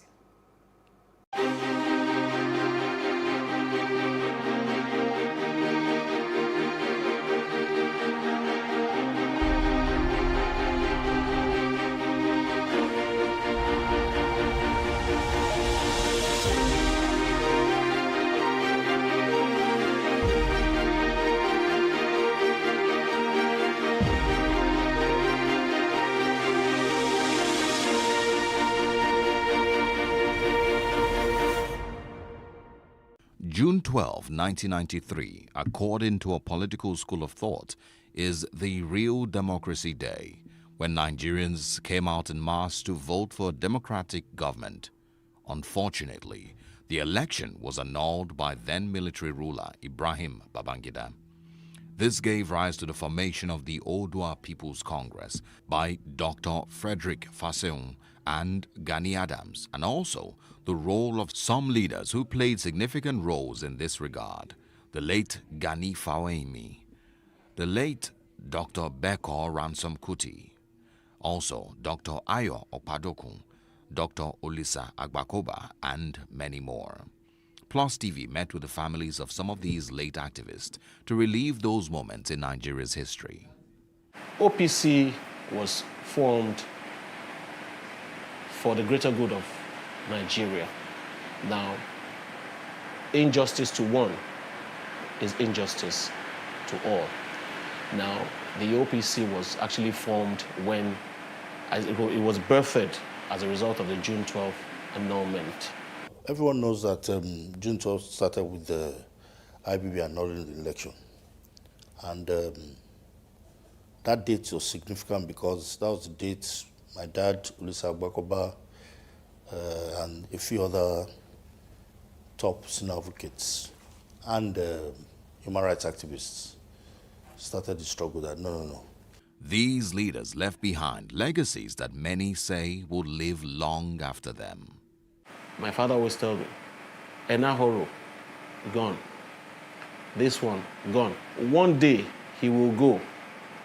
That he leaves it to the youth of this country, that if we do not fight for what is ours, what will become of Nigeria? The biggest legacy, in my view, from what I've seen is that Abiola should be recognized as a president who was never allowed to govern. If he was alive, we would have insisted that he be allowed to be sworn in as president. Unfortunately, Abiola did not listen to my father's advice. In celebration of June 12, which has been declared the New Democracy Day, we look at how time has affected the June 12 struggle. When Frederick Isotofase was there, when he founded the year, he brought everybody together. Oneness. There was a purpose, you know. Now what we have now, I believe we can still go back to the drawing board. Those in the helms of America can go back to the drawing board and look at it. We have a saying in Yoruba land that from the black pot comes white pap. So this is more or less the black pot now. And for him to have recognized, Abiola's picture was put amongst all the ex-presidents, was awarded the GCFR. At least that's what the June 12 struggle was about. While the current government enjoyed the accolades of this bold move, there is, however, concern from social commentators that what Abiola stood for are fast disappearing from our polity. Osaugie Ogbonwa, PlusTvAfrica.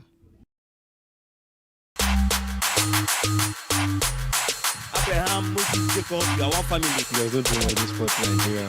See how your body just dripping diamond.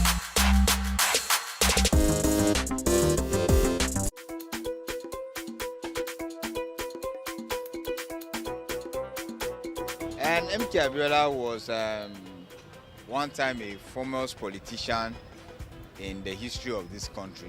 June 12th was the day the MK Abiola's election was held, that very day. It's just to remember the memorial effect of MK Abiola today.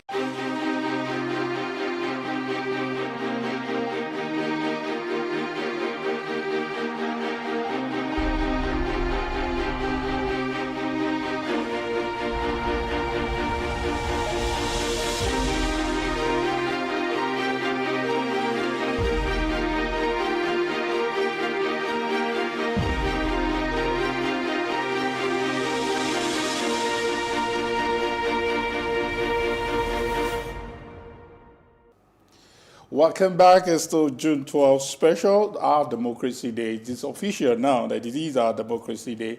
And we've been talking about different sectors. We've talked about security, talked about economy, talked about youth in politics. It's time to talk about what a lot of people have considered we've been falling short over the years.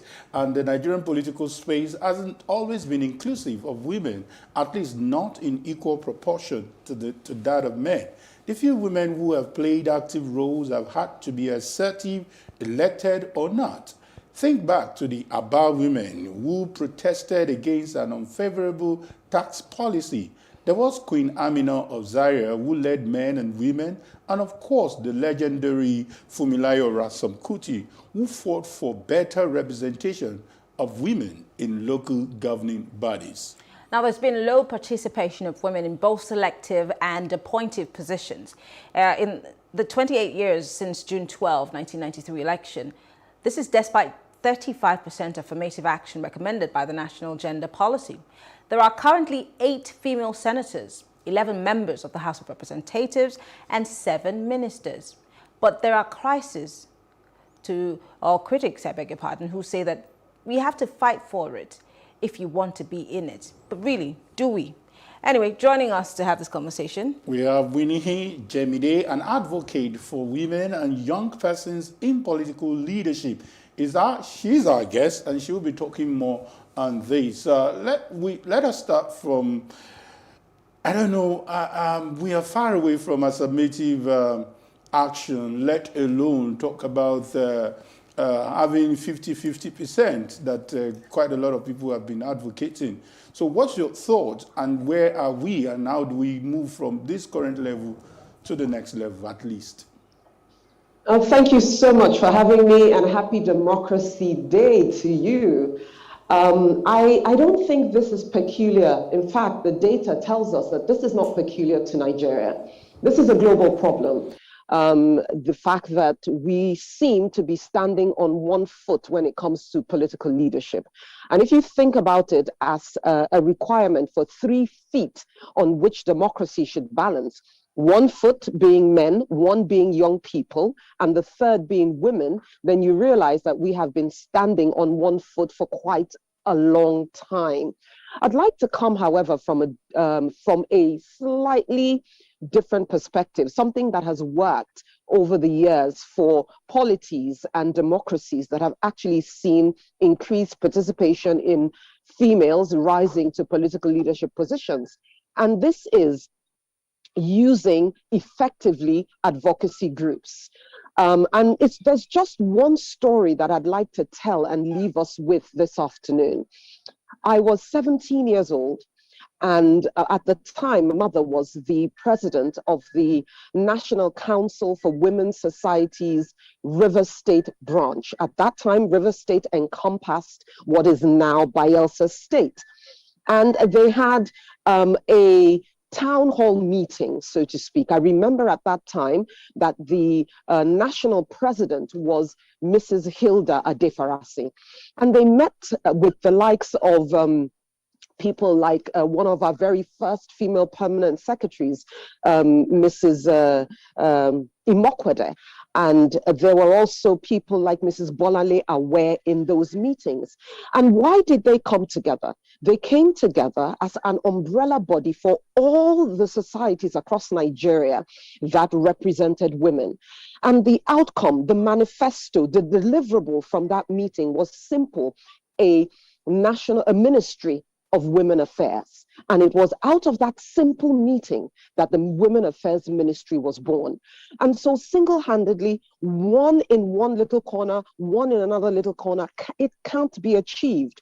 But when there's a collaboration, when there's a coming together where women, youth, and the men who support us, who think that 50-50 is a good idea, find ways to come together and determine what the steps going forward ought to be, and then are very particular about realizing those steps and putting money where our mouths are, then we will begin to see the necessary support required for a more level playing field for women and young people participating in politics. You literally just played into my next question, because I was going to ask how ready we are to step into that new era, that new dimension, because you have just painted a very intelligent picture of how women should come together, because the collaboration of women always bursts new things. But it seems like as we have evolved, I mean, and this is worldwide, women seem to be more involved in catfights than supporting other women. And I always ask these questions when we are on forums like this. How can we get women to understand that they have a very big role to play in supporting other women? Because one woman can't say, support me, I want to run. We all want to run. Who's supporting who? How can we foster that unity of purpose within the women folk? Because the truth is, when the men come together, they don't even need to call on each other. They just show up for each other. Why can't we, the women, have that level of understanding in order for us to achieve what we're looking for? I think that this is happening in very many spheres. And admittedly, it is slow to cross carpet into the political space. But in a lot of other spaces, I see the coming together of women. And it's with a groundswell that is extremely supportive. We see it in fashion. We see it in food. In 2016, I believe it was, I had a small event called Women Supporting Women. And we listened to women talk about those who had supported them.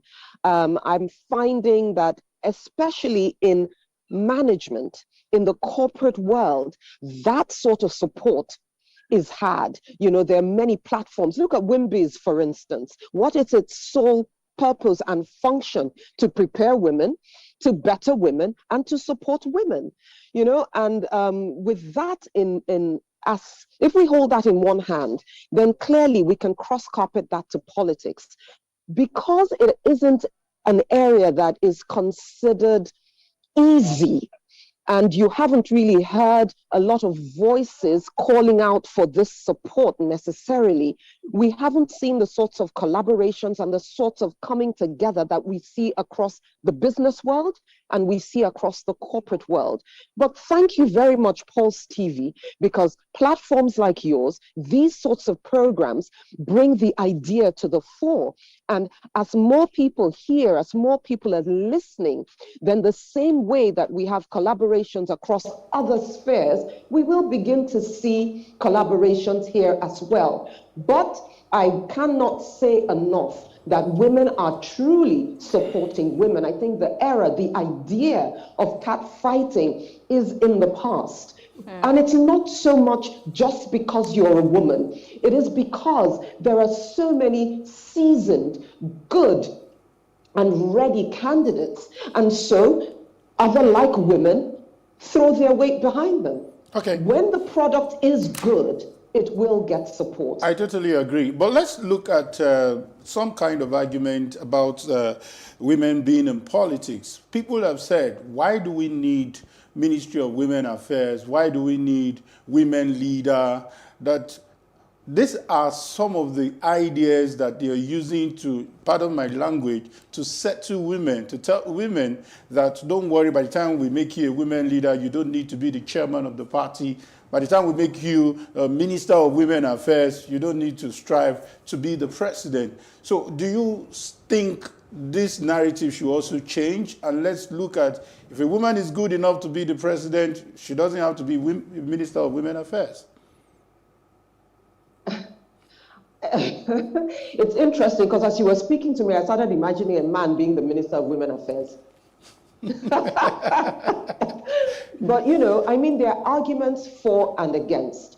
So I hear a lot of arguments against quota systems, because that's what you're talking about, really. In a very loose sense, it is a quota system. Now, I mentioned the Ministry of Women Affairs right at the beginning because it was necessary at that time when there was such a gap, when women needed representation and a voice to say, you know, this is the way to go, right? So many years later, we have seen women across the world, but particularly in Nigeria, we've seen a lot of intelligent, capable, smart, strong women step into roles outside of the role of the Minister of Women Affairs.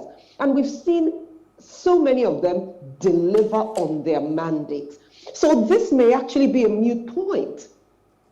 Yes, a woman can be a Minister of Women Affairs, but a woman can be a president. You know, I was talking to a lady a few minutes before this interview, an Italian lady who has a range of bags called Morph. And she says that she gave it that name because of the capacity women have through their careers and through their lifetime to morph.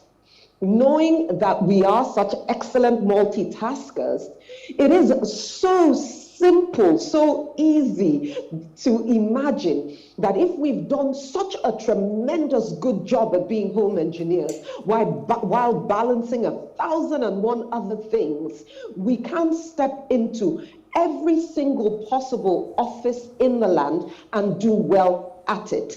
So while quota systems have played their role, there is a stronger argument for may the best person win. And underscoring that, women are amongst the best people for the jobs. I want to push you a bit further here. Like you have said, it's happening in other, fora. It's happening in different spaces other than politics. women are breaking the glass ceiling in the corporate world and other places. But in the political setting, does society not play a role in the, restrictions that women have to face on a daily basis? For example, the time that the guys fix these meetings for, the odd hours of the day. And you know the role that the woman plays in a home. She needs to put the kids to bed. She's not supposed to be seen out at 1 or 2 a.m. because it's not ladylike. How do we break that jinx of society on women who are really interested in getting involved in politics, and not just in running for offices, but being part of the political system? Because just as the men have been able to build a boys' club, we need to be able to build a women's club. I'm sure you understand this. But how do we break from that cultural and societal jinx that is holding women back? So let me go back to, this is a really difficult question, because even in the corporate world, you find women who are made to work until, 7, 8, 9 p.m. being unable to fulfill that, that aspect of work life, yes? But if I go and if I pull from what you've just said and I take the term, how did you coin it? The boys' club. Yes, so if I take the term the girls' club, then if we are focused first and foremost on women supporting women and then pulling the others into that space, we don't have to meet at 2 a.m. We meet when we can. We meet at 4 a.m. And if you notice that we have a lot of women who lunch, right? A lot of women who like to unwind by coffee mornings, by lunching, by fellowships, by all those kinds of things, meeting together. We could perhaps adopt this and make part of the conversations about political leadership. Make part of those conversations when we meet. Who are we putting forward? How many of us are coming together to back this particular candidate? What does this candidate need? Or perhaps another question we could be asking ourselves when we meet for lunch or for coffee mornings is, who are the candidates? Who are those who are there? Who are those who are running? Who will run again and who perhaps need our support going forward? And then begin to move from that into perhaps more concrete steps to support those who are already playing in that space, and then to put forward others who possibly can and garner that support. I think it is going to be a lot easier, to be honest, because I've been thinking as I've been speaking. And then one of the things that occurs to me is when you look at technology and what it affords us at the moment, it will be easier to bring women together within the parameters of the girls' club that you suggest, and make the idea of supporting each other to the end that there is more balanced political leadership become a reality. Okay, I'm still part of this conversation. But whichever way, I want you to address the issue of stereotypes, where people believe that, oh, what are you doing in joining a political party? You can't be a responsible woman. You've talked about changing the time of meetings, but I want you to speak directly to these policy framers, those people who probably put this kind of meeting, using the popular language, on holy hours. If they have told us that they want women to get involved in their political party, how do we choose a favorable time? I'm talking practical issues now. I've seen women who are so interested, but the timing is not just giving them a sign that they are welcomed. Now, how do we force this hand? Is it possible even to force this hand? You know that these are systems that have been ingrained, to borrow from one of the most popular books in the world, Nicodemus Went About by Night. Right? So under the cover of night, deals are made. There's the handshaking. How do you shift that?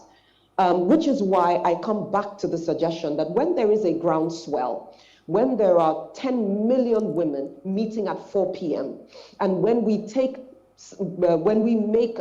decisions at those times, and without us, without our vote, without our support, even for the men, you can only go so far. The change with those narratives begin to happen. But it starts, I have to bring us back to the women, us working together, borrowing again from you, Marianne, the Girls Club. And when the Girls Club make their decisions and say, you know what, we are not going to put our finger to the ballot box until such and such happens.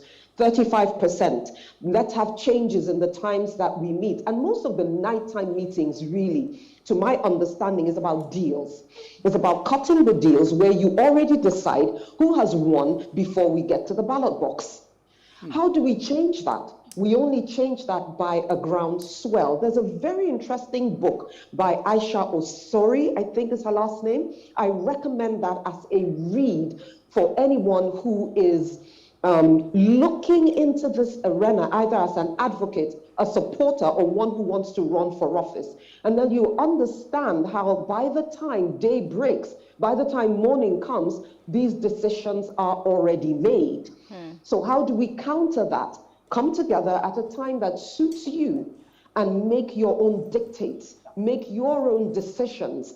And I mean, look at the pictures you've been showing. Look at the sheer number of women. Surely, if we came together at whatever time it was, it should count for something. And if the voice is singular, irrespective of partisan lines, because now we're not talking about what party you belong to, we're talking more about blurring the party lines and saying, this is what works for women across the board. So say, come up with a manifesto, 10 decisions, 15 decisions for women, by women and those who support women, and then get signatures appendaged to these decisions and begin to lobby for some of these decisions to be adopted as policies within the political parties. So there are certainly steps that are practical by which we can achieve a common goal. But I say this advisedly, it has to be a common goal. It has to be something that majority of the women sign on to and decide is a good thing for women. So I have a campaign that is going on at the moment, and it's called More Women, More Youth. And within that campaign, we've come up with a vision statement. And at the point where we release the vision statement, the idea is to say this: women, read through the points within the vision statement. Okay. They all speak to more access for women and youth in political leadership. And if you agree with the points contained, append your signature. I'm really glad to have spent some time with you this afternoon because those nighttime meetings are not part of the vision statement. Awesome. Thank you so much, Winnie Jemide, for your insight. I believe this conversation doesn't end here. It will be on all our social media platforms, except Twitter, you remember. So the conversation will continue, and we will make sure that this conversation is, integrated into our system. Let the political leaders hear it, let the people in government hear it, and let women in particular take note of some of the highlights you've pointed out. Thank you once again for your time. Thank you so very much for having me, and happy Democracy Day. And same to you. Well, let's move on. The student union movement in the the June 12th struggle is not left out for emancipation. In this report, Annetta Felix speaks to some persons who were student union leaders in 1993 who are now current leaders of thought. Her report.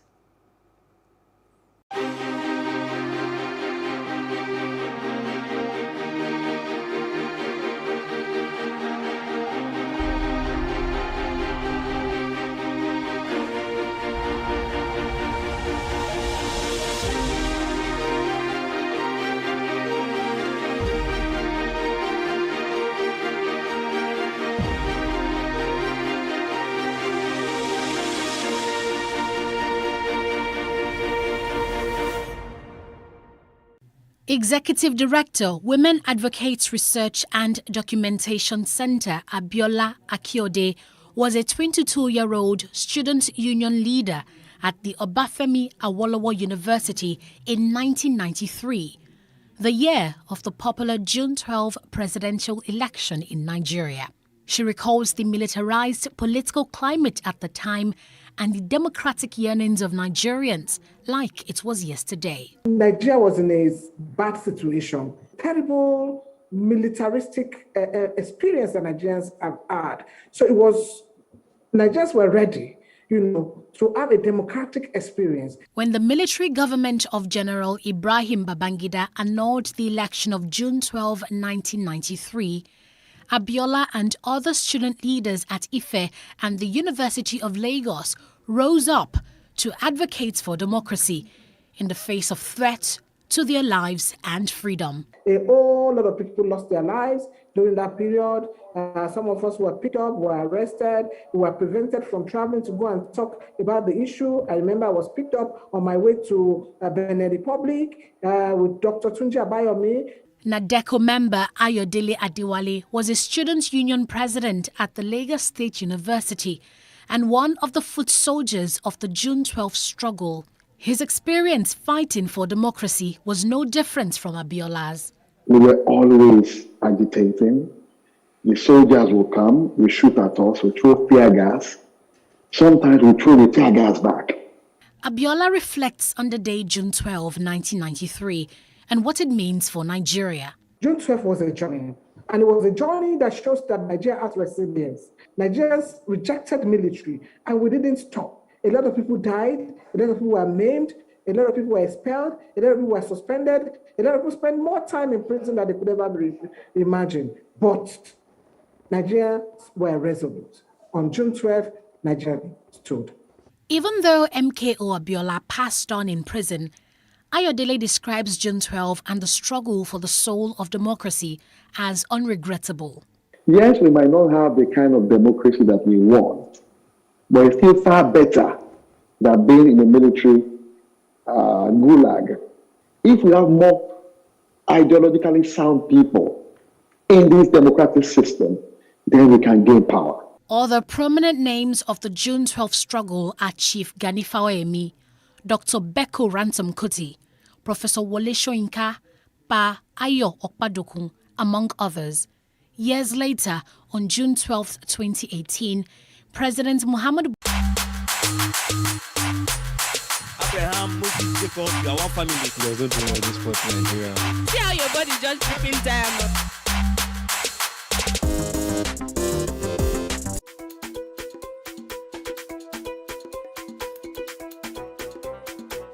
And MK Abiola was one time a foremost politician in the history of this country.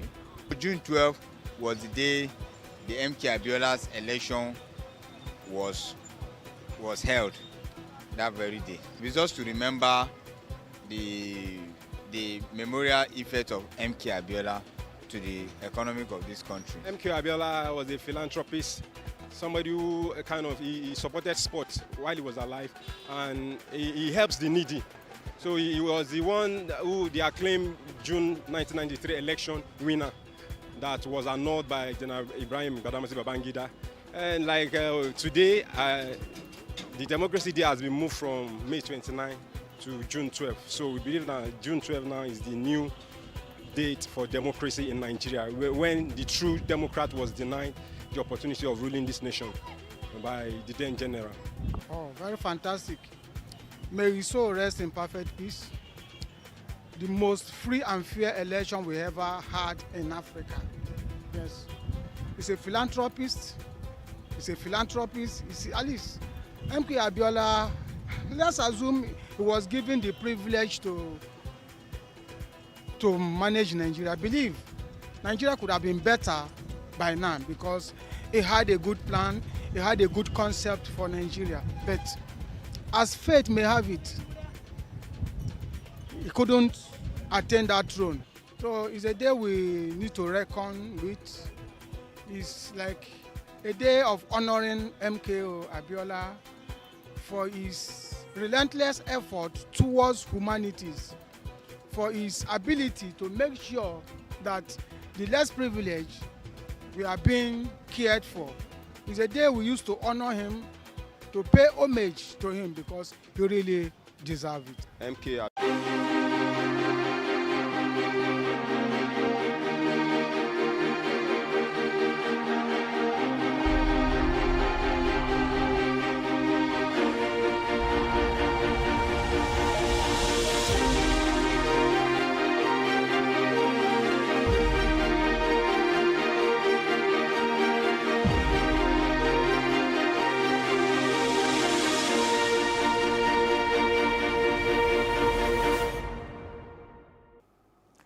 Well, welcome back. It is the last lap on our Democracy Day special. Yes, as we celebrate West Nigerians in Nigeria and outside Nigeria. Yes, I mean Nigerians outside Nigeria. We've been getting messages from those who live outside Nigeria.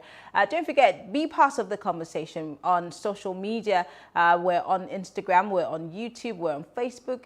And of course, you can send us a WhatsApp message. The numbers are on your screen. Let me just quickly read some of the messages that we have got quickly before we go on to the protests that have been taking place across the country. Here, this person is Adebola from Lagos, says, women become political leaders, elected policy makers, or civil society activists. Why does the world need more women involved in all aspects of the political process?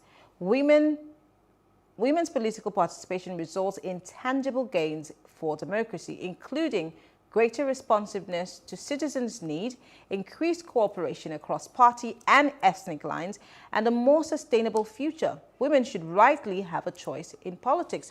Adebola puts it succinctly. Quite interesting, quite interesting. And Yeah. we saw quite more messages, probably talking about other issues we've discussed earlier. Yes, of course. This one says there should be severe punishment for every political appointee derailing from his duties in office, be it a youth, woman, etc. It should be added to our constitution. I think he was responding to the rule of law. And then finally, I think it's a she. She says, because when you know that there are rules and punishments awaiting you when you misbehave, then you will comply. Exactly. Do we adopt the China policy in this regard? Interesting. You remember that conversation that if we could adopt China policy by banning Twitter, let's also use it for political office holders who are corrupt. Exactly. Tit So for let's tat. take them. Or Let's get them guillotined. What's good for the chicken is good for the hen. Exactly. Okay, but it's been quite interesting. But you know what? Something unfortunate has been happening. I use the word unfortunate because we thought we shouldn't be stifled. People shouldn't be stopped from expressing their fundamental human rights. And such a day like this we call Democracy Day. And people are being arrested for protesting. And you know, the argument has always been that, do you need a police permit? And there is a court judgment that says all you need is to inform the police. Kaede, I'm sorry, we do not need a court judgment. Our constitution clearly states in black and white. You know, the court that you have rested on the constitution. Exactly. The court made that pronouncement I do not based on the understand why we constitution. even have to go to court on this matter. It is our right. We have a right. If we are really having a democracy, we're operating a democratic system of governance. That is our only tool to demand for the dividends of that same democracy that we tout ourselves. Miriam, if you want to look at it holistically, if you look at the whole idea, if you want to protest and say that we call it a democracy day and we are not having a sense of democracy, that protest is very germane, it's very critical. But I think some people went too far in their demands. They are saying Buhari must go, Buhari should do this. Excuse me, what I mean is, doesn't mean that they're trying to get the president out of office. What I mean is, as much as they have the right to do that, what the judgment says is that inform the police. Police said they were not informed. I'm not speaking for the police now. If police says you've not informed us, the reason for that is, it should be understood. The reason for that is when you inform the police, they can control if there is any nuisance value to people who are moving peacefully on the road. They can guide them. They can even protect the protesters. However, the fear is the police are not even making an attempt to protect the protesters, but they are harassing the protesters. Baba, you have answered the question. You asked it and you answered it. No. I'm saying there should be a check. We shouldn't just leave the streets for the protesters, and we could have some I will tell abuses. You, on my way to this studio this morning, there were policemen at the Lekki toll, and they were obviously there preempting this protest. So did we have pressmen also as early as 8 a.m. The police officers know that their duty, their number one duty, is to protect. We do not need to inform the police on their responsibilities as police officers, law enforcement. Now, the problem with Nigeria is that this same police would tell you that they are not aware, they have heard. They have seen stories. They've seen the news, these young people on the news granting press briefings. And they're still telling you that they have no idea that there's going to be a protest. Marianne, and then, but then you Marianne, show, hold on, you know Kayode, you're in just an hold office. on. You're in an office. Hold on, Kayode, I will need to, tell you just that let me you have land. not Hold on. informed me Hold if you on. don't write to me. Hold on. I do not work in that office. I do not work with the police. I am a citizen of this country. Exactly. I have every right to protest peacefully, underline the word. Now, when it becomes violent is when those peaceful protesters are obstructed or arrested. Remember what happened? Remember what happened a few months ago, Kayode. Just hold on. Remember what happened a few months ago when people attempted again to protest and because of the judicial, the committee that was put together for the Lekki toll. Exactly. They were arrested. People were just walking by. Completely wrong. Our processes, our completely modus wrong, operandi completely is the condemnable. reason why peaceful protests become very violent. If you allow people want to protest, let them, watch them. They protest quietly, they move, and they go home. They will be tired. They will go home. But have they sent the message across? Yes. Why try to obstruct them if you have no skeletons in your cupboard? Agreed. Just listen and listen again. What I meant is, whatever the situation is, you just write to them. I listened to Femi Falana a few hours ago before we started this program, and he said that he agreed that police should be informed, not seeking their permission. So, and he wasn't sure whether the protesters wrote to the police. That's the point I'm making, that let's just write to them. And that is even a good way to tell them that, excuse me, don't stop us from protesting. Don't stop us from doing what we want to do. You need to tell the police the movement you're going to take. Marianne, there could be some miscreants among them. There could be some miscreants everywhere. Who will harass there are opportunities innocent everywhere. women who are walking on the road. I mean, look at what's happening with the insecurity in the country. There are people who are taking advantage of the fact that the country is insecure to stoke the fire. This is where, again, the police comes in with intel, doing their job as they should and not trying to play a script that was sent from someplace. Anyway, quickly, Serap has urged the federal government to immediately release all protesters. Serap says protests is legal and that it plans to fight to keep it that way. Exactly. There is no two-way about it. It is democracy. We must allow the office of the citizen to have a say. Protesters in Oyo State are not being arrested by the police. That must be coming that's a good thing. That must be coming from the police. The governor of Oyo State, Seyi Makinde, was on the street. Interesting. Oh, with protesters making way for him. Let's hope this is not just pure political move, but whichever way, it is his duty to join the protesters. We as Nigerians deserve a right to call our governors, our House of Rep members, our president to, the table and say, sir, we gave you the opportunity to lead us, but then we think that you have to be accountable to us. Please give us your blueprint of where you're taking us to. And if we think that you're not going in the right direction, sir, please, can we reroute? It's not a problem. Well, I want to thank everybody for being part of this conversation. Don't forget, you can follow us on all our social platforms, on Instagram, on Facebook, on our YouTube. It's PlusTvAfrica and, of course, PlusTvAfrica Lifestyle. Enjoy all of our programs. Give us feedback on our shows. And we are on channel 408 DSTV for those who are watching us online.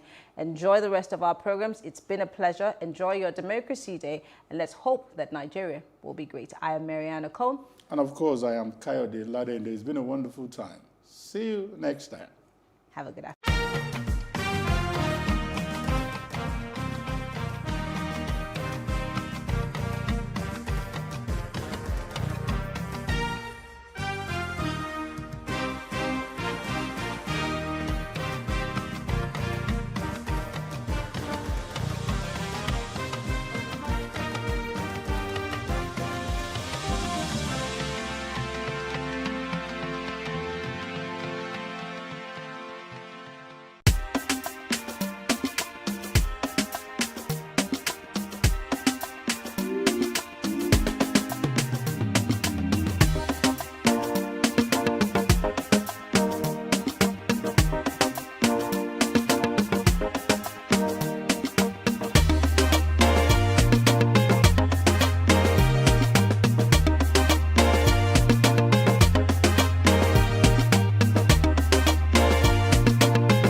Someday, tranquility will settle upon Borno State in northeast Nigeria. The ordinary rhythms of life in the rural areas will return, as will the everyday bustle of the city. But for now, a restless tension lurks beneath the surface. Not a moment goes by without the threat of violence. Without the fear that the militant Islamic group Boko Haram might unleash an attack. A grim reminder of a conflict still to be resolved. A country's struggle with extremism. An unfinished journey from evil. Yet there are Nigerians who've stood up to the terror, who've shown the courage to fight back, the determination to go forward, and the resilience to forge a new future for their nation.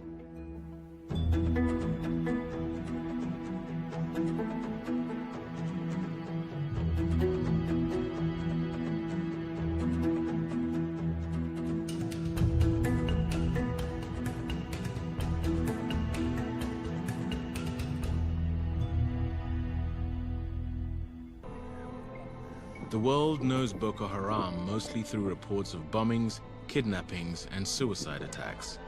But the insurgency has also made millions of Nigerians homeless and laid waste to the rural economy that long sustained the region. In village after village, devastation. Boko Haram, they are rushing to this place. So that is the market. 1,000 houses burned. Already destroyed. Already distressed. Our market is distressed. We will not get market. We will not get eat food. Hamam Mbombo has survived 2 Boko Haram attacks. The first time, they took his crops. The second time, they burned his farm to the ground. Da aka kore mu a 2013 muka tafi, to haka wannan abin ya salwanta ban samu na girbe ba. To shekara da ya sake zagayowa kuma, bunni ya taso ya yi kyau, amma kuma shi ma har yanzu ban sake samu in girba ba. 2015 kenan. To daga nan kuma ban sake aiki a gonan ba. Rashin aiki a wannan gonakin ba ni kaɗai ba, manoma yan uwana ma duka gaskiya ya dagula mana rayuwarmu. Farmers are not the only ones suffering from Boko Haram's plundering. These herders narrowly escaped a Boko Haram surprise attack with their cattle. They are aware that next time, they may not be so lucky.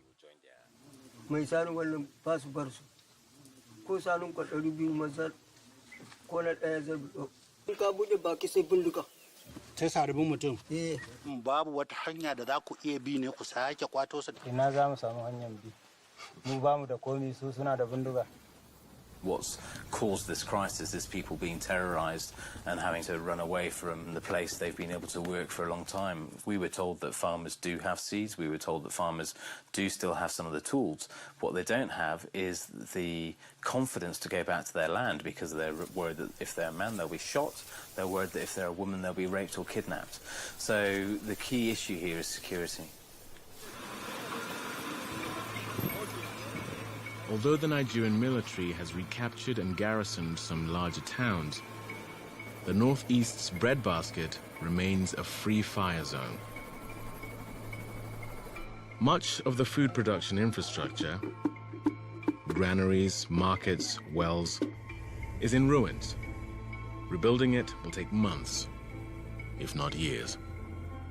Northeast Nigeria borders Lake Chad, a vast inland sea supplying fresh water to about 70 million people in 4 countries.